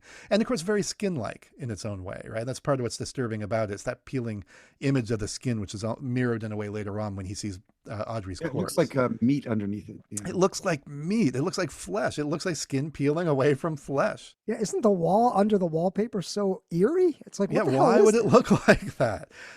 And of course, the wallpaper is the first thing we see in the film, right? The first image is of the wallpaper. We already have facing the screen as if we're watching a movie screen. We're already looking at a boundary, which turns out to be permeable, not only in the sense of the wallpaper peeling off, but also in the sense you can hear all this awful stuff through it. It doesn't keep anything out. The plunge into the sink again being part of this, again, calling back to the end of Blood Simple and so on. And mirrored, by the way, that shot of going into the sink, if you recall the end of the USO sequence, right? Where does the camera go at the end of that? Into the trumpet. Into the trumpet's horn, right? yeah. Yeah, same kind of visual image we go again, right? So we see these things over and over. And we're going to see, on that theme, we're going to enter inside of a bowling ball. Yes, later on, they're going to put a camera in a bowling. They love to do this crazy stuff. So all of this, I think, really adds up to something. And I've noted before, I think when we talked about Miller's Crossing, how every Coen Brothers film up to this point has had some kind of a home invasion, which is part of, I take it, this theme. It's a little less overt here, but only, I think, because the other types of invasion, interpenetration and penetration and so on, are so much more overt. But I think that Charlie's return at the end to the hotel is a kind of invasion. And also, of course, the detectives invade his room. He comes back to his room and they're already there. So we get that as well. And I bring that up not only because it's been in all the other previous films, but it's going to be very important in both Fargo and The Big Lebowski later on. So we're seeing some definite continuing themes and motifs that they're making a lot of and that they just keep coming back to over and over again. Nice. Peter. That covered a lot of ground there, Troy. I mean, I guess I might add my hobby horse is to say there's kind of skeptical dimensions that appear, but especially with self-knowledge and knowledge about others. So, in Blood Simple, we see people who just don't know what's going on with the others and making, terrible decisions because of their mistaken beliefs. Their intentional life is different. They speak with a kind of intentionality that we have a more extensional transparency on. So there are all these problems of language and reference. You could say Raising Arizona is, I liked the way we talked about it being people waking up from the American dream. Maybe not fully even at the end though, because it ends with a dream. But I think it's this exploration of the troubling dimensions of the American dream and the nihilism that lays beneath it. And that nihilism is also there in Blood Simple, as we talked about with the gun, and maybe with the detective. What's his name? Visser. Visser. Thank you.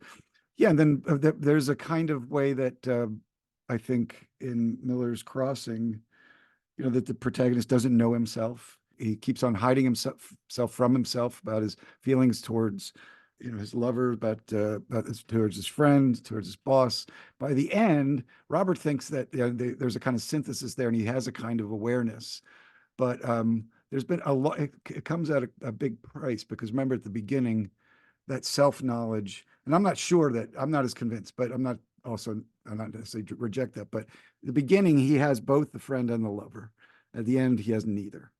And it seems like his self-knowledge came at the cost of both those relationships. And now here we are with also a kind of a man trying to know himself and know the world, failing at both. Although, ask yourself at the end, has he had some kind of gain?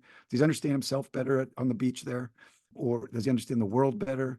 Or is he just still wallowing in it's a continuance of his failure to go any farther than he's been? Is he still stuck in his head? Is his head still populated with pus, in other words?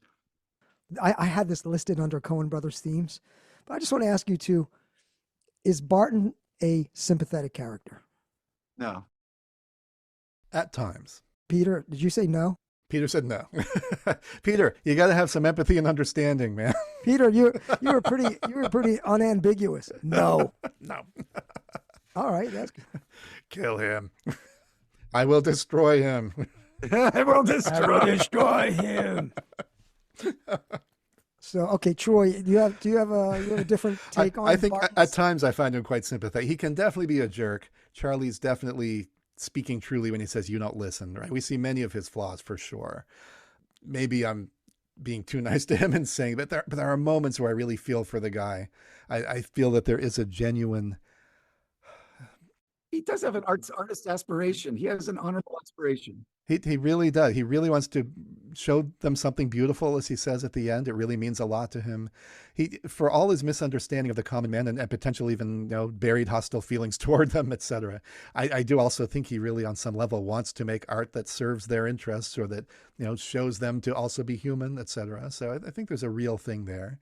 I really feel for him in the moment when he after Charlie takes care of the body, etc., and then Charlie leaves and he's alone and he weeps. I mean, that is such a human moment. He's terrified and despondent, has no one to turn to, doesn't know what to do.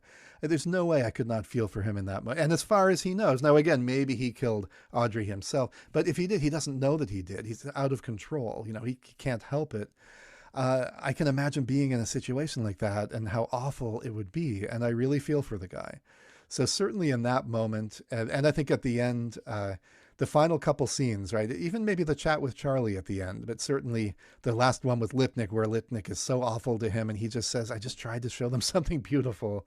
And then the final scene on the beach, and he's an okay guy. There's something good and human in him that I identify with. I think he's trying. I think that's fair. I think I'm partially influenced by maybe some self-criticism, because as the left-wing intellectual proposes as somebody who understands and serves the working classes, but doesn't. There's neither, really. But yeah, I mean, don't you think that sometimes I found actually often Charlie more sympathetic than Barton? I mean, Charlie was a great character. I think he was one of the best characters they've ever created, and in part because he was. We talked before about maybe some of the problems in Blood Simple about the characters being a little bit two-dimensional, but this guy is not. This guy is not two-dimensional. He is, he's got 7 dimensions to him, really. By the way, I think there's some suggestion that he's multiple people too, because he says, he refers to himself as us, and he says me. Well, I meant me, myself, and I. But then when he's carrying Audrey's body out, he's like, he talks about like, don't worry about us. We're gonna. as if he's like, multiple people, although maybe he's also talking about Barton there, but I mean, it could go the multiple way. But at any rate, I liked Charlie when he wasn't killing people. Even when he was the killer, he still had a certain charisma. There was a certain charisma. And he had good intentions. He only killed people to help them out. The way Goodman acted that, his facial expression. Oh, That man. performance, how that was not nominated for an Oscar, I don't know, because that performance is Right? unbelievable. He kills it in every shot. Yeah. To answer the question, I do see Barton as a sympathetic character. I think he's an extremely flawed, sympathetic character. I mean, the Coens never give us someone who has no flaws, and most of their characters have very serious flaws. There's only a couple who I would say don't even, their flaws are minor. Do any Coen brothers films pass the Bechdel test? Yeah. I got to tell you, I can't think of one that passes the Bechdel test. One of you want to jump in with what the Bechdel test is? Film has to meet 3 conditions. It has to have at least 2 female characters, 2 woman characters. They have to talk to each other, number 2. And number 3, they have to talk to each other about something that's not a man. So, It's like a feminist kind of litmus test. right. Yeah. It's named yeah. after Alison Bechdel. Alison Bechdel, yeah, right. The only one I can think of, I gotta say, would be not a Coen Brothers film, but a Coen film, Drive Away Dolls. Yeah, that's definitely, Yeah. that passes it. Yeah. So there's something to be said for it. But outside of that, I can't think of one off the top of my head. I'm going to think about it. If we come up with one, and of course, our loyal listeners can also email it to us. But if we come up with one, we will be mentioning it on our next podcast, I'm sure. One more thing I wanted to note was this is a Coen Brothers theme, if it is at all. I could be making a stretch of this, but I noticed something. In 1991, Barton Fink comes out starring John Turturro. The next time we see John Turturro in a Coen Brothers film is in 1998, The Big Lebowski. In The Big Lebowski, the first time we see John Turturro, his character is Jesus Quintana. The sound is the Gypsy Kings version of Hotel California. Oh my Now, come on. God. Isn't Robert, that great? you're amazing. Yeah. You're amazing, Robert. That's Well, I don't know perfect. about that, but yeah, I thought, because there was many times watching The Big Lebowski, I thought, that's interesting. It's an interesting choice, Hotel California. But now I'm like, oh, the Coens are a little wink, wink, nod, nod. Remember the last time you saw this guy? He was stuck in a hotel in California. You can check out any time you like, but you can never leave. never leave. Absolutely. Yeah. That's There you so go. good, Robert. It's so It good. is, isn't it? I'd Yeah. always taken it as part of like the criticism of Catholic Church because they, there's a demonic quality to that song or whatever, supposedly satanic quality. And so he's called Jesus, but they're associating with that, and they're associating the Irish Catholic guy's friend Liam with pedophilia. Oh, it's Jesus that No, it's Jesus, Jesus. the Yes. Yeah. yeah. But Pederast it's dude. pedophilia, and they've got subliminal Satanism in there anyway. But so I think that's also in their anti-Catholic stuff. But Sure. I love this connection because certainly they have, cross film. This is one of the great things about this podcast for me is to see all these horizontal connections across their films rather than just outside, to other films and that sort of thing. I want to talk about the end of the film, and we can connect this to other Coen endings, which, as we've agreed, that one of the greatest things they do is they know how to end a film. I was thinking about the end, and I thought about multiple ways to read the end. A lot of ink has been spilled on the end of this film. So here's the lines I want to focus on. He says, "You are very beautiful. Are you in pictures?" And she says, "Don't be silly." So I started thinking about it. I'm like, look, there's always a lot of shit going on with the Coens. I'm thinking, the phrase "don't be silly," it's kind of ambiguous, right? So the straight read is like this: "Don't be silly. I'm not in pictures." It's sort of a compliment, right? And she's saying, "Don't be silly. I'm not in pictures." But of course, there's another read, which is, "Don't be silly. Of course I'm in pictures. I'm in the picture in your room back at the Earl Hotel," right? So that's another way to read it.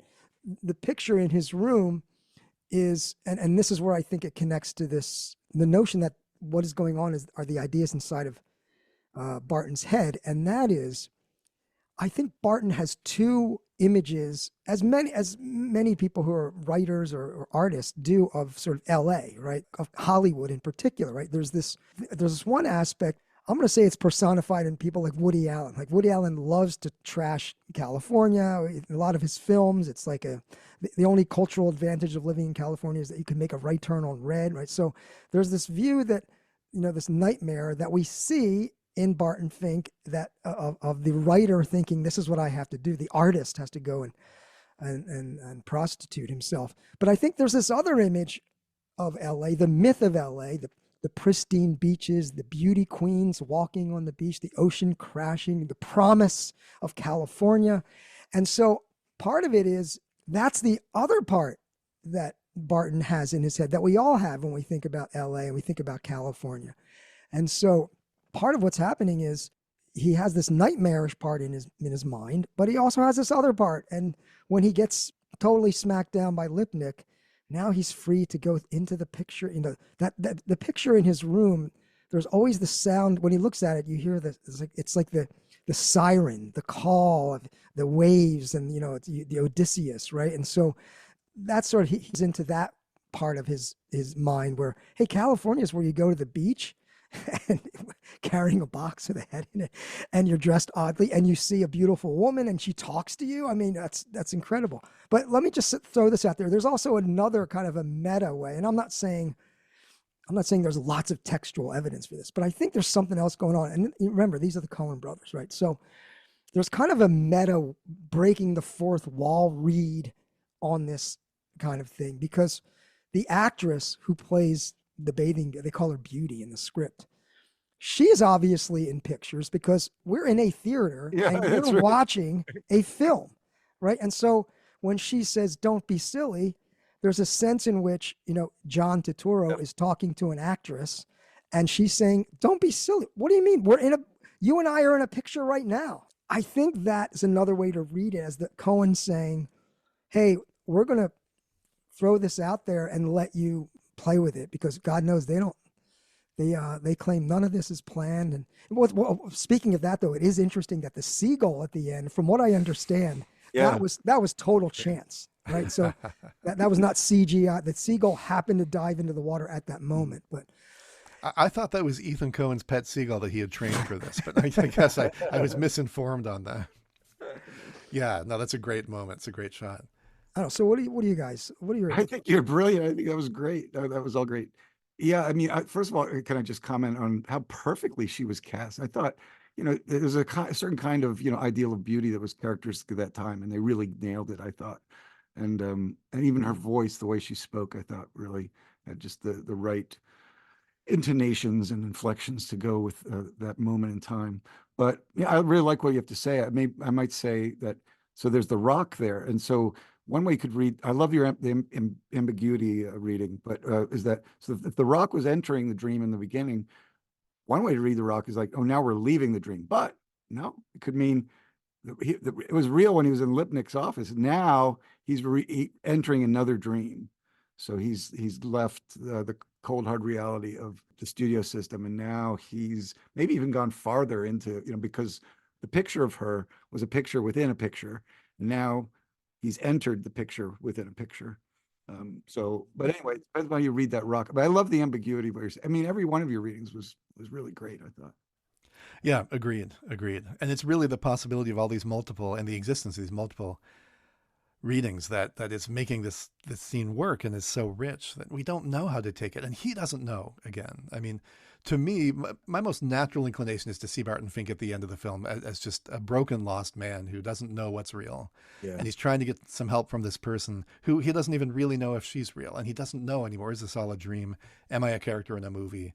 How can I know anything? I've been through such confusing stuff that I can't make sense of anything or pull any of it together. And in terms of breaking the fourth wall, I just wanted to mention, of course, the fourth wall is a theater convention, right? And when the characters speak directly to you. So the film breaks the fourth wall in a very overt, sort of literal way at the very beginning, when we start backstage and then come out on stage and look at the audience that way. And because it's the end of the play too, again, transitions, it's the transition from the fictional space of the play as performed to the moments immediately after, where there's all the same people, there's the actors, but suddenly they're not the characters anymore. They're themselves, and they're taking a bow, and then they say, "Author, come on out." Suddenly we're back in real life, right? So there's this very overt, conscious breaking of the fourth wall the violation of that boundary at the very beginning of the film, which I think just sets us up for all of these thoughts and readings that we get to explore as we watch the film. And then the final shot, the final sequence, just does such a masterful job of pulling so much of that together and giving it to us in this just incredible way, I think. I found that final shot on the beach when he's talking to the beauty. There's a vulnerability about Barton. He's been broken down, and it's sort of like there's the real Barton is sitting on that's who Barton is. He's confused. He's finally letting down his defenses and saying, I surrender because I don't know what the hell's going on. Nice. And he resembles certain other Coen characters at the ends of films in this way. I'm thinking especially of Tommy Lee Jones at the end of No Country for Old Men. There's others as well. I think Coen themes, again, repeating Coen themes and motifs. There's another one that I think several of their films have an ending of this sort, with a person, the main character, often staring off into the distance or staring off into space. Larry Gopnik kind of does this in The End of a Serious Man, and then Danny does it staring off at the tornado. They're looking out into the distance. They are utterly perplexed and confused by what they've experienced. And that's one of the things that sets the Coen films apart and really unites them with this sort of theme that in another film, it's the moment where we would expect things to consolidate and come together and for the character to somehow express their newfound understanding of how the world works and what's going on. And instead, a Coen film tends to end with the character just being utterly perplexed. Like, I have no idea what this world is. I don't know how to live in it. I know even less than I thought I knew when the film began. So maybe this is the first sort of ending of this sort, but I think we're going to see a lot. Yeah, Visner gets he becomes more knowing at the end. I'm not sure whether there's a knowledge gained at the end of Nose Crossing, but here, what is clear statement of skepticism? I don't know. Like say over and over, he just says it twice. I just don't know. Those are his last, and then his very last words are a question. Right, that's what Barton Fink ends the film with, a question. Yeah, are you in pictures? And also, right, she turns her back to him. Yep. Yeah. And that final shot again is a POV shot from his perspective. We don't even see him. We just see what he's seeing. We're back in his head. But she started the conversation. She might have been, interested in chatting with him or something. But at this point, she's like, no. And, with a Serious Man, there it's the failure of the scientist to understand the world. And here it's the failure of the artist, to understand the world. Yeah, that's nice. The head thing again, is it yours? There's so many ways to read that exchange, right? Because I'm thinking, look, suppose it is Audrey's head, for instance. Suppose that's true. Is it his? Does it belong to him? Depends on what we mean by belong or yours, right? I mean, it's not his head in the most literal sense, but it was given to him. It's sort of his property now in some sense. But even if it's her head, and thereby we decide it's his head in some sense, we know that the contents of his head don't belong to him. They belong to Capitol Pictures. So Right. Is it yours? I don't know, right? He has no idea how to answer this question because there's so many things that head can mean. There's so many things that yours can mean, all these questions of property and ownership. It's so complicated. I think this incredibly simple exchange just is extraordinarily complex when you start to dig into it and think about the different meanings. Yeah, also this, there's the question that Capital may own it, but one of the things that interests me in skepticism is where people actually kind of choose skepticism, where they refuse knowledge. It's not just they want it, they can't obtain it, but also they refuse it because for different reasons. And he could open the damn box. You might have seen as soon as Charlie was gone, everything. I'd be like, I want to see what's in that box. Is it her freaking head? No, he doesn't open it. Which suggests to me he doesn't really want to know. Yeah. There's a way in which he's not only does he confess I don't know, but he doesn't want to know. I want to go to the sound theme, and one of the things I read was that Carter Burwell, who wrote the theme, he said that he wanted the piano of the theme to sound kind of like a children's song, but like a twisted children's song on the piano, which it really, if you listen to it, when the piano theme comes in, it does sound childish, but it sounds scary. It's definitely like a horror. It's like a horror film thing. Another thing that's interesting is the mosquito hum is set to the same pitch as like the strings, and as we fade in, it's very unsettling. And again, this goes back to me with the Polanski, the Repulsion and The Tenant, very, really disturbing. And so from the onset of the film, and we're seeing the credits over the wallpaper, and we're slowly descending, and the strings coming. The whole opening is puts you off kilter. But the other thing I wanted to mention was I noticed the role that bells play in the film. There are a lot of bells in the film. The opening soundtrack is like ding, and you have the strings ding, and the piano comes in. And of course, we can talk about what bells represent, a call to prayer or a warning sign, a kind of, a dirge-like thing. But the restaurant page guy said, bing, bing, Barton Fink. And of course, we can't not talk about the hotel bell, right? So that's when we know we've entered into some ulterior reality, because the hotel bell it never silences it until Chet comes out. We love Chet. There's lots of elevator bells. There's the typewriter bells. Mm. When Barton, when he's in bed, we hear bing, we hear bells. Chet's shoe cart, right? And then right before Barton Fink passes out, bing, right? And the telephone. So I think bells are placed. I'm not saying there's a grand master plan, but I think that the bells sort of represent these associations of symbols that we have with bells for warnings and calls to prayer, calls to mindfulness. This, come back to your thinking. In Buddhist meditation, the bell brings you back to the mind, the mindfulness of it being in the moment. So yeah, in old Catholic masses, with the smells and bells, they'd ring the bell when the host, when the transubstantiation was that's happening. right. They were Yes. like saying, like, pay attention. Like, this is now something important's happening. That's right. Pay attention. And many of these bells really announce something big, or the entrance of somebody. That you mentioned when he's paged at the restaurant, and you kind of see his face. He's at the table, and then the bell goes off, and it's like he knows it's for him somehow. He immediately looks and sees the little slate that says, paging Barton Fink. And then, of course, towards the end, when he's in the room with the detectives, he says something about Charlie coming back, and then you hear the bell because it's the elevator, and they look up and they know it's him, right? We all know what that little bell is announcing. It's a great entrance. Oh, that whole sequence is. I could smell this brimstone when he was coming out of there. Really awesome. Peter, when it came to Miller's Crossing, I think you and I felt a little bit like the music wasn't exactly like appropriate. You kind of thought it was kind of weird. I think this is a case where the music is perfect. The themes, as they reoccur, they really just enhance the unease, the sort of the feeling that something is off kilter, something's not right. So it's a great soundtrack. Agree. Yeah. And then, of course, on those rare occasions when we get different music, it's such a striking contrast, like in the USO sequence, again, with the dance music and just the whole chaos.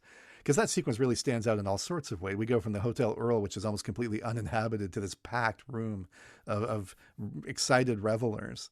And the music is just a complete contrast with the music that we hear in almost the entire rest of the movie. Yeah, it's almost shocking. You're like, what the? That was where'd this come from? We didn't even know he could dance or like it. Right. This guy wants to dance. Okay. I don't know what the hell you call it. He wasn't dancing. I don't know what you call what he was doing. It was very similar to the Elaine dance in Seinfeld. I don't know what the hell. The face of the woman he's dancing with. It was both, like, she says he's cute and she's having fun, but she's also like, yeah. What the hell is this? It's not that he can't. He just doesn't dance. He dances the way he writes. It's not according to an established genre. It's his own thing. Hey, so what do you think about we head towards some of our cinematic plot or character observations? What do you say? Yeah, let's do it. You mentioned genre. I did want to say something we kind of missed before, real quick, if you don't mind me. Audrey comes off as the true artist to me and all this, and I was just thinking maybe that's why he kills her too, because he really can't stand someone who really can do it. But one thing she appreciates, she tries to tell him, and it's the same with Lipnick, and it's the same with Geisler. Look, this is a wrestling picture. This is a certain genre. Here's the formula. You got the guys to struggle, usually protecting a child or a woman, and it's a morality play. She can do both. The best novels ever written, or at least of that time period, and she can do crap genre like that. She understands genre, and so does Lipnick. Lipnick, for all his idiocy and corruption, he does say, like, he's like, there's a poetry in that ring, and you're just not seeing it, and you're not understanding the way that genre works. Now his mistake is to say like, oh yeah, you don't understand the genre, you've never seen these films. That doesn't matter here because all we want is heart. It really does matter. And I think Audrey does understand that, and the music that they choose, fits the everything fits the genre that they're after. That might be the segue here. What kind of genre is this? You mentioned it before, but I had the similar note is like drama, horror, mystery, psychological thriller. Yes, right. Film noir.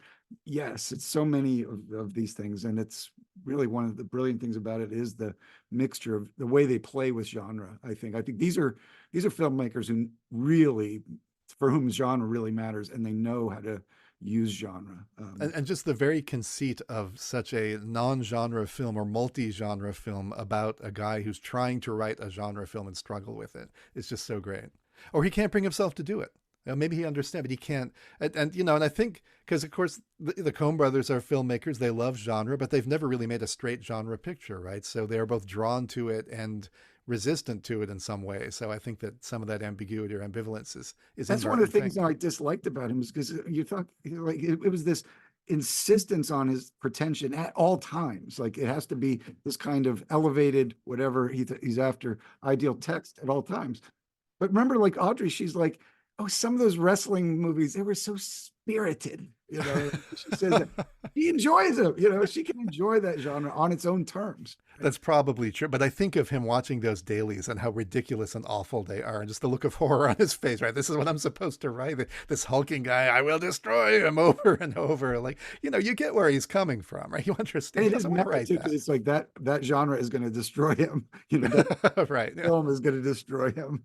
It's just, it's announcing it to him, But yeah, well, I mean, I don't know. I was more with Audrey as the true artist who can do genre, understands genre, and his unwillingness to it is part of his tragic flaw. Now, some of the films that I loved your list at the beginning, Robert, and again, I think it was superior to what I'm just about to give you. But here's some of the ones I just wrote down as I was watching the film. These were things that popped into my head: Eraserhead, of course, The Hair, The Elevator, The Lady in the Radiator, Blue Velvet. I think, but the tall spiky plants. I think there's some Art Deco-y elements to it. Just the feel of the room, the lighting. I think it had also some of the body stuff and the camera going into the sink drain reminded me of going into the ear in Blue Velvet. Definitely going. I think they were clearly influenced by both those films. The Shining. It's an author with writer's block going crazy in a hotel. Hail Caesar's got the Capitol Pictures thing, and there's a movement. Hail Caesar is a lot later, right? So it's interesting. It's the same company, and we're moving from this interior struggling kind of artist now to like the business writ large and in the political world which it's situated. And I wondered, what that said about their growth as filmmakers or their development as filmmakers, that they went from this sort of like very confined space of the writer's head to this much broader space of institutional and political fucked upness. Wizard of Oz, there's Garland telling him to go to Oz, but just for the money. Llewellyn Davis, another critique of the artist, although there we're clear that Davis, I mean, you also know I don't like Llewellyn Davis as a person, but and I also kind of feel a little uncomfortable with the critique of that move if he's a representative of that movement, but he can play, and the music is good. There's a way in which Barton Fink's work is something hidden from us.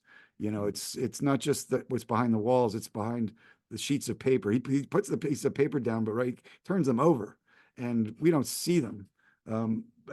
Whereas Davis, we do see. So it's both two flawed artists, but one we know at least is talented. I don't know, Peter. I think anybody that can write the line, "If you were a real man, you'd slap me," is clearly a genius. That's all we need to know. Okay, that's enough to know. You're right. Okay, I'll yield it or out. Fish, fresh fish. Come on, that's Faulkner level right there. 7, of course. What's in the box? Right.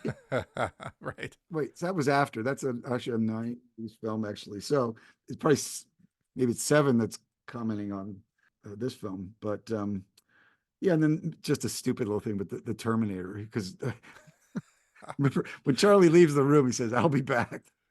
I thought, like, oh yeah, the killer is coming back, man, and in a big way with his guns blazing. So. I had some other observations. So some of the dialogue, again, there's a lot of use of the word head. But one thing, when Charlie and I think they have three, I'm pretty sure they have three conversations. And Charlie, when he's talking to Barton, he says, he's telling what he goes, I sell peace of mind. Well, okay, there's another way to read that. And then he says, fire, theft, and casualty. They're not things that only happen to other people, right? Well, he's going to cause fire, theft, and casualty here in just a few minutes. And so there's a little double entendre there going on. And then when he comes to the box, he says, Charlie says, we talked about how he says it's pathetic when everything that's important to a guy, everything he wants to keep in a lifetime, he can fit into a little box. I guess it's kind of pathetic. But Barton says it's more than I've got. So again, he's losing his mind. He's losing his, quote, head. And then, of course, Charlie says, well, look, keep it for me. Maybe it'll bring you good luck. Yeah, maybe it'll help you finish your script, which, assuming that it is Audrey's head becomes a kind of perverse muse, and it actually does help him finish the script. Yeah. And what's interesting is, I might be stretching it, but we discover that Audrey is Mayhew's ghostwriter, and now she's literally ghostwriter. So, right? So he plops the box down, and then he just starts writing. You're on it there. So let's just posit, just for the sake of amusement, that Audrey is helping him to the ghost. The only people in the film who write are Audrey and Geisler's secretary. Every time we cut, they trick us a couple of times. We think, Barton's finally at his typewriter, and then they pan out, and it's the secretary. That's right. There's a flood of loud typing, and then they show it. Again, a J cut, I suppose, or something close. We don't see the typewriter. And every time you see Barton's face, and he's so envious. Right? He's looking at this and watching the fingers on the typewriter like, if only that were me. It's killing him. Yeah. So we have the women are doing the writing in the film. And some other observations. The wallpaper is coming unglued, which Barton Fink is also coming unglued. And we didn't mention that the look of Barton Fink, and I found this video of the Coens being interviewed with John Turturro by Dick Cavett back from like the 90s. And they say that the look of Barton Fink is based on the playwright George S. Kaufman, which when you look at the picture of Kaufman, you're like, holy shit, that looks just like Barton Fink. But of course, the character of Barton Fink, they claim, shares a lot of similarities with Clifford Odets, a leftist playwright back in the 30s who also went to Hollywood. And some other observations I'll throw out there is that, Munt's mugshot, when the detectives show the mugshot, he looks like Gail Snotes from Raising Arizona. He's got overalls. It's like a little wink, wink, nod, nod from the Coens. When Charlie, or Madman, when he frees Barton and he pulls the bed apart with his super strength, the sort of bed, whatever that little, like a round ball it rolls towards the camera. It's like a beheaded head rolling towards the camera. It stops right there, right? I also thought about how he, talks about it being balled up in the head office. Really what he means is his own head, because he's not going to any head office or whatever. But it's about how things get balled up in your own head. Mm-hmm. And that was a connection. I love that with the head. Troy, what are some of your observations? I just have a couple I'll mention. I wanted to mention this bit of Lipnick dialogue where he says, I run this dump and I don't know the technical mumbo jumbo. Why do I run it? Because I got horse sense, goddammit, showmanship. Well, I was doing some reading at some point in the past. I found a note about this in my Barton Fink notes. And it seems like this is a connection to an actual person from the Hollywood history, because this is from the Wikipedia entry on RKO Studios. By the end of June 1942, Floyd Odlum had taken over a controlling interest in the company, edging aside the Rockefellers, and Charles Corner, former head of the RKO theater chain, had assumed the title of production chief sometime prior to this. With Schaefer gone, Corner could actually do the job, announcing a new corporate motto, quote, showmanship in place of genius. A New Deal, an Oh, RKO. jeez. Yep. Showmanship in place of genius. So that's totally Jack Lipnick, right? That's 100%. And this slogan, if you're wondering why would he even say that, it was partly a dig at Orson Welles and at the previous film executives who had let Orson Welles sort of, go crazy and do what he wanted. He was perceived, of course, by this point as a wild card and maverick and so on. So this whole, this new generation comes in saying, we're not going to be like that. It's not about the talent. It's not about these alleged geniuses. We're going to run things. It's business first, and we're going to give them showmanship. So the Jack Lipnick thing, seems like an allusion to that. There's certain bits of dialogue that really struck me here and there in this film, just through the performances, the line deliveries, as like they're not inherently aggressive at all, but the way they're delivered are so aggressive. And like a couple examples, again, Lipnick, when Barton Fink first meets him, I think the first thing Lipnick says is, "Let me at him." And he says it in this way, like he's going to attack him, right? There's Barton Fink, let me at him. And it's very much like the tone in which he ends up talking to him at the end, right? Let me at him, I'm going to kill him. And then Chet sometimes has a few of these. As you're listening to Chet, like when he's first checking in, he says a couple things, like he says something about a free shoe shine. And the way he says this line, it's very quick, of course, as Steve Buscemi, in his previous role of Mink, he talks quickly, and he doesn't talk as quickly in this film. It is still kind of quick and energetic, but it also builds to this weird sort of, I don't go back and listen to it again. It's just a weird thing how he delivers this line. And there's a free shoe shine. Like, it's almost like, again, he's going to grab, and of course, this is after Chet has emerged from the floor, being summoned by the bell that you mentioned. The weirdness of that scene, him coming up from the floor through the trap door, and another permeable boundary, of course, or another broken border. And then also the energy in Chet, that even when he writes his name on the card, he puts an exclamation point after it. Which It's in all caps. all caps with the exclamation. Chet! Well, it's my name, Chet! His penmanship, too, the way he rendered that H. I know the H doesn't even look like an H. I thought maybe that was a reference to something, but I couldn't find it anywhere. So I don't know. But I love that little bit. And then when he says in that scene, when he's spinning the hotel register, and he says it twice. Everything seems to be in order. You're like, no, nothing is in order. Everything's no, it's out like of he's so order. anxious and he's repeating it to make it true, right? Yeah, everything seems to be in order. Yeah. Right. Yeah, totally. Speaking of lines that were delivered well, I thought, especially with Lipnick, I mean, that was a great performance. It was. Oh yeah. But it's when he's like, lambasting Barton at the end. He says, you didn't hurt me. We don't live and die by your scribbling, but who you hurt was Wally Beery. And the way he just said, he's devastated, and he throws his arms up in this way, and like. Yeah, it both conveys like emphasis and insincerity at the same time. Yes, that's perfect. And then, of course, immediately after is when you go on to say, "Oh, and by the way, I never actually talked to Wallace Beery. Right, Who did that for me?" Right? Who did it? After the heartfelt appeal to poor Wallace Beery and how devastated he was. I love that. That's great. Tony Shalhoub, another actor, is going to reappear in a later Coen film, and it's so good. Just every scene in this, and he's not in it that much, but he's so hilarious. The line about. If you throw a rock in here, you'll hit a rider. Do me a favor, Fink, throw it hard. That's such a good line. And this thing with the milk and the whiskey. I was just going to say, the milk and the whiskey. Yes. Like which do I drink? Who am I? Am I like a little boy and I want milk, or am I a whiskey guy? I took that to mean he's under such stress, like he's got ulcers. So I think that's got to right. drink the milk first, then he can drink the whiskey. Right. He has to have them together. Well, there is the message that's a place that drives people to drink. I mean, Mayhew is the only one. There's also Geisler and Fink. I mean, when he's coming to talk to Lipnick, it's like 8 a.m. He asks for a double rye whiskey. Like, that's only the beginning. There's a line that Charlie gives at some point. He says something like, "Look at me as if my problems amounted to a hill of beans," which is very interesting, right? Because it's clearly a Casablanca reference. And I thought, well, this is about the right time. He could be quoting Casablanca. Maybe he's just seen it or something. But I looked it up, and Casablanca comes out in 1942, so it's the year after this. So it's clearly, not that. I think it's meant to catch our interest and be something that we notice. And then thinking about connected films too, you've already mentioned a lot between the two of you that I would have said. I was especially looking at films that came out around the same time as this. I think so Woody Allen's Crimes and Misdemeanors comes out 2 years before in 1989, and then Robert Altman's The Player, which maybe one of you already mentioned in some connection. Yeah, I mentioned comes out the following year, in 1992.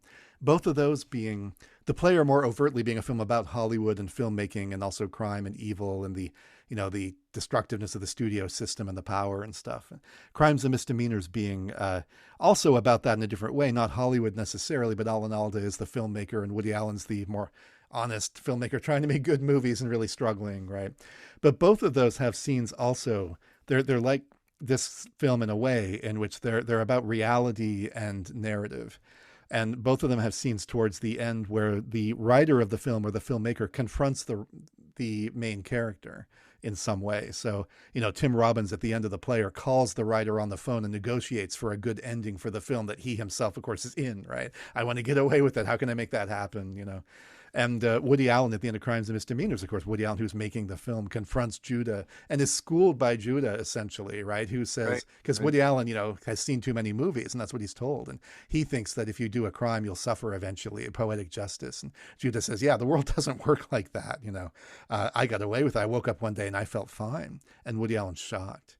And The Player has a wonderful bit about reality where they're talking about the film with Bruce Willis in it that was going to be so honest and have the downbeat ending and so on. And they changed the ending, right? Because, they make it this upbeat thing where he bursts in and grabs Julia Roberts and rescues her. You remember it, I'm sure. It's very memorable. And I forget her name, the actress, the one honest person in the film perhaps confronts one of the guys who did this film, says, what about honesty? What about reality? And the guy says, how about the ending of the original one tested with audiences in Topeka? That's reality, right? It's this wonderful little exchange about, again, can you get reality in art? I mean, that's what Barton Fink is wondering. Can you get reality in art, especially when art is movie art and it's run by big corporations. It's run by people with all this power and it's all about the money. Two other films I'll briefly mention, partly because they were important to me and I saw them around this time. Wild at Heart from 1990 has some Wizard of Oz stuff in it too, so I think it was in my mind because of that. And Delicatessen, that French film, came out in 1991, same year as Barton Fink. Got some similar feel to it, especially the claustrophobic hotel, the weirdness, and some of the plot. There's some interesting commonalities there, but I think of these in particular because for me, Barton Fink was the first Coen Brothers film I saw. And I saw it in a theater, and I just didn't know what to make of it. And around the same time, I saw Delicatessen, and it was like, and I'd seen Wild at Heart. And I was just going like, what is this stuff? I don't understand. I want to know. And so these were the things that, sort of drew me into Coen Brothers, but into film in general. And all these, for me, I think of them as this little block of films that got me started in some ways. So our next podcast, I think we're moving to our episode 5, which I believe is the Hudsucker Proxy. Is that right? Must be, for kids. Part of our job, Troy, is to convince Peter that the Hudsucker Proxy is a great film, because I think that Peter is a little bit on the fence of whether or not it's a good film. So yeah, that's true. But my trajectory with so many of their films is first like negative, and then the more I watch them, the more I love them. So we will see. I mean, I will admit it's got its flaws, definitely. So, but I think there's some wonderful stuff in it. I'm very fond of some of it. If you stuck around this long, thanks for hanging in there, and hopefully you enjoyed our analysis. There's a lot more to be said. If you really just go back and watch the film now, I think it will be even better the third, fourth, fifth time. Anyway, Troy Jollimore, Peter S. Fossil, I'm Robert Jones. Thanks again for tuning in, and next month, episode 5, the Hudsucker Proxy. Until then, take good care.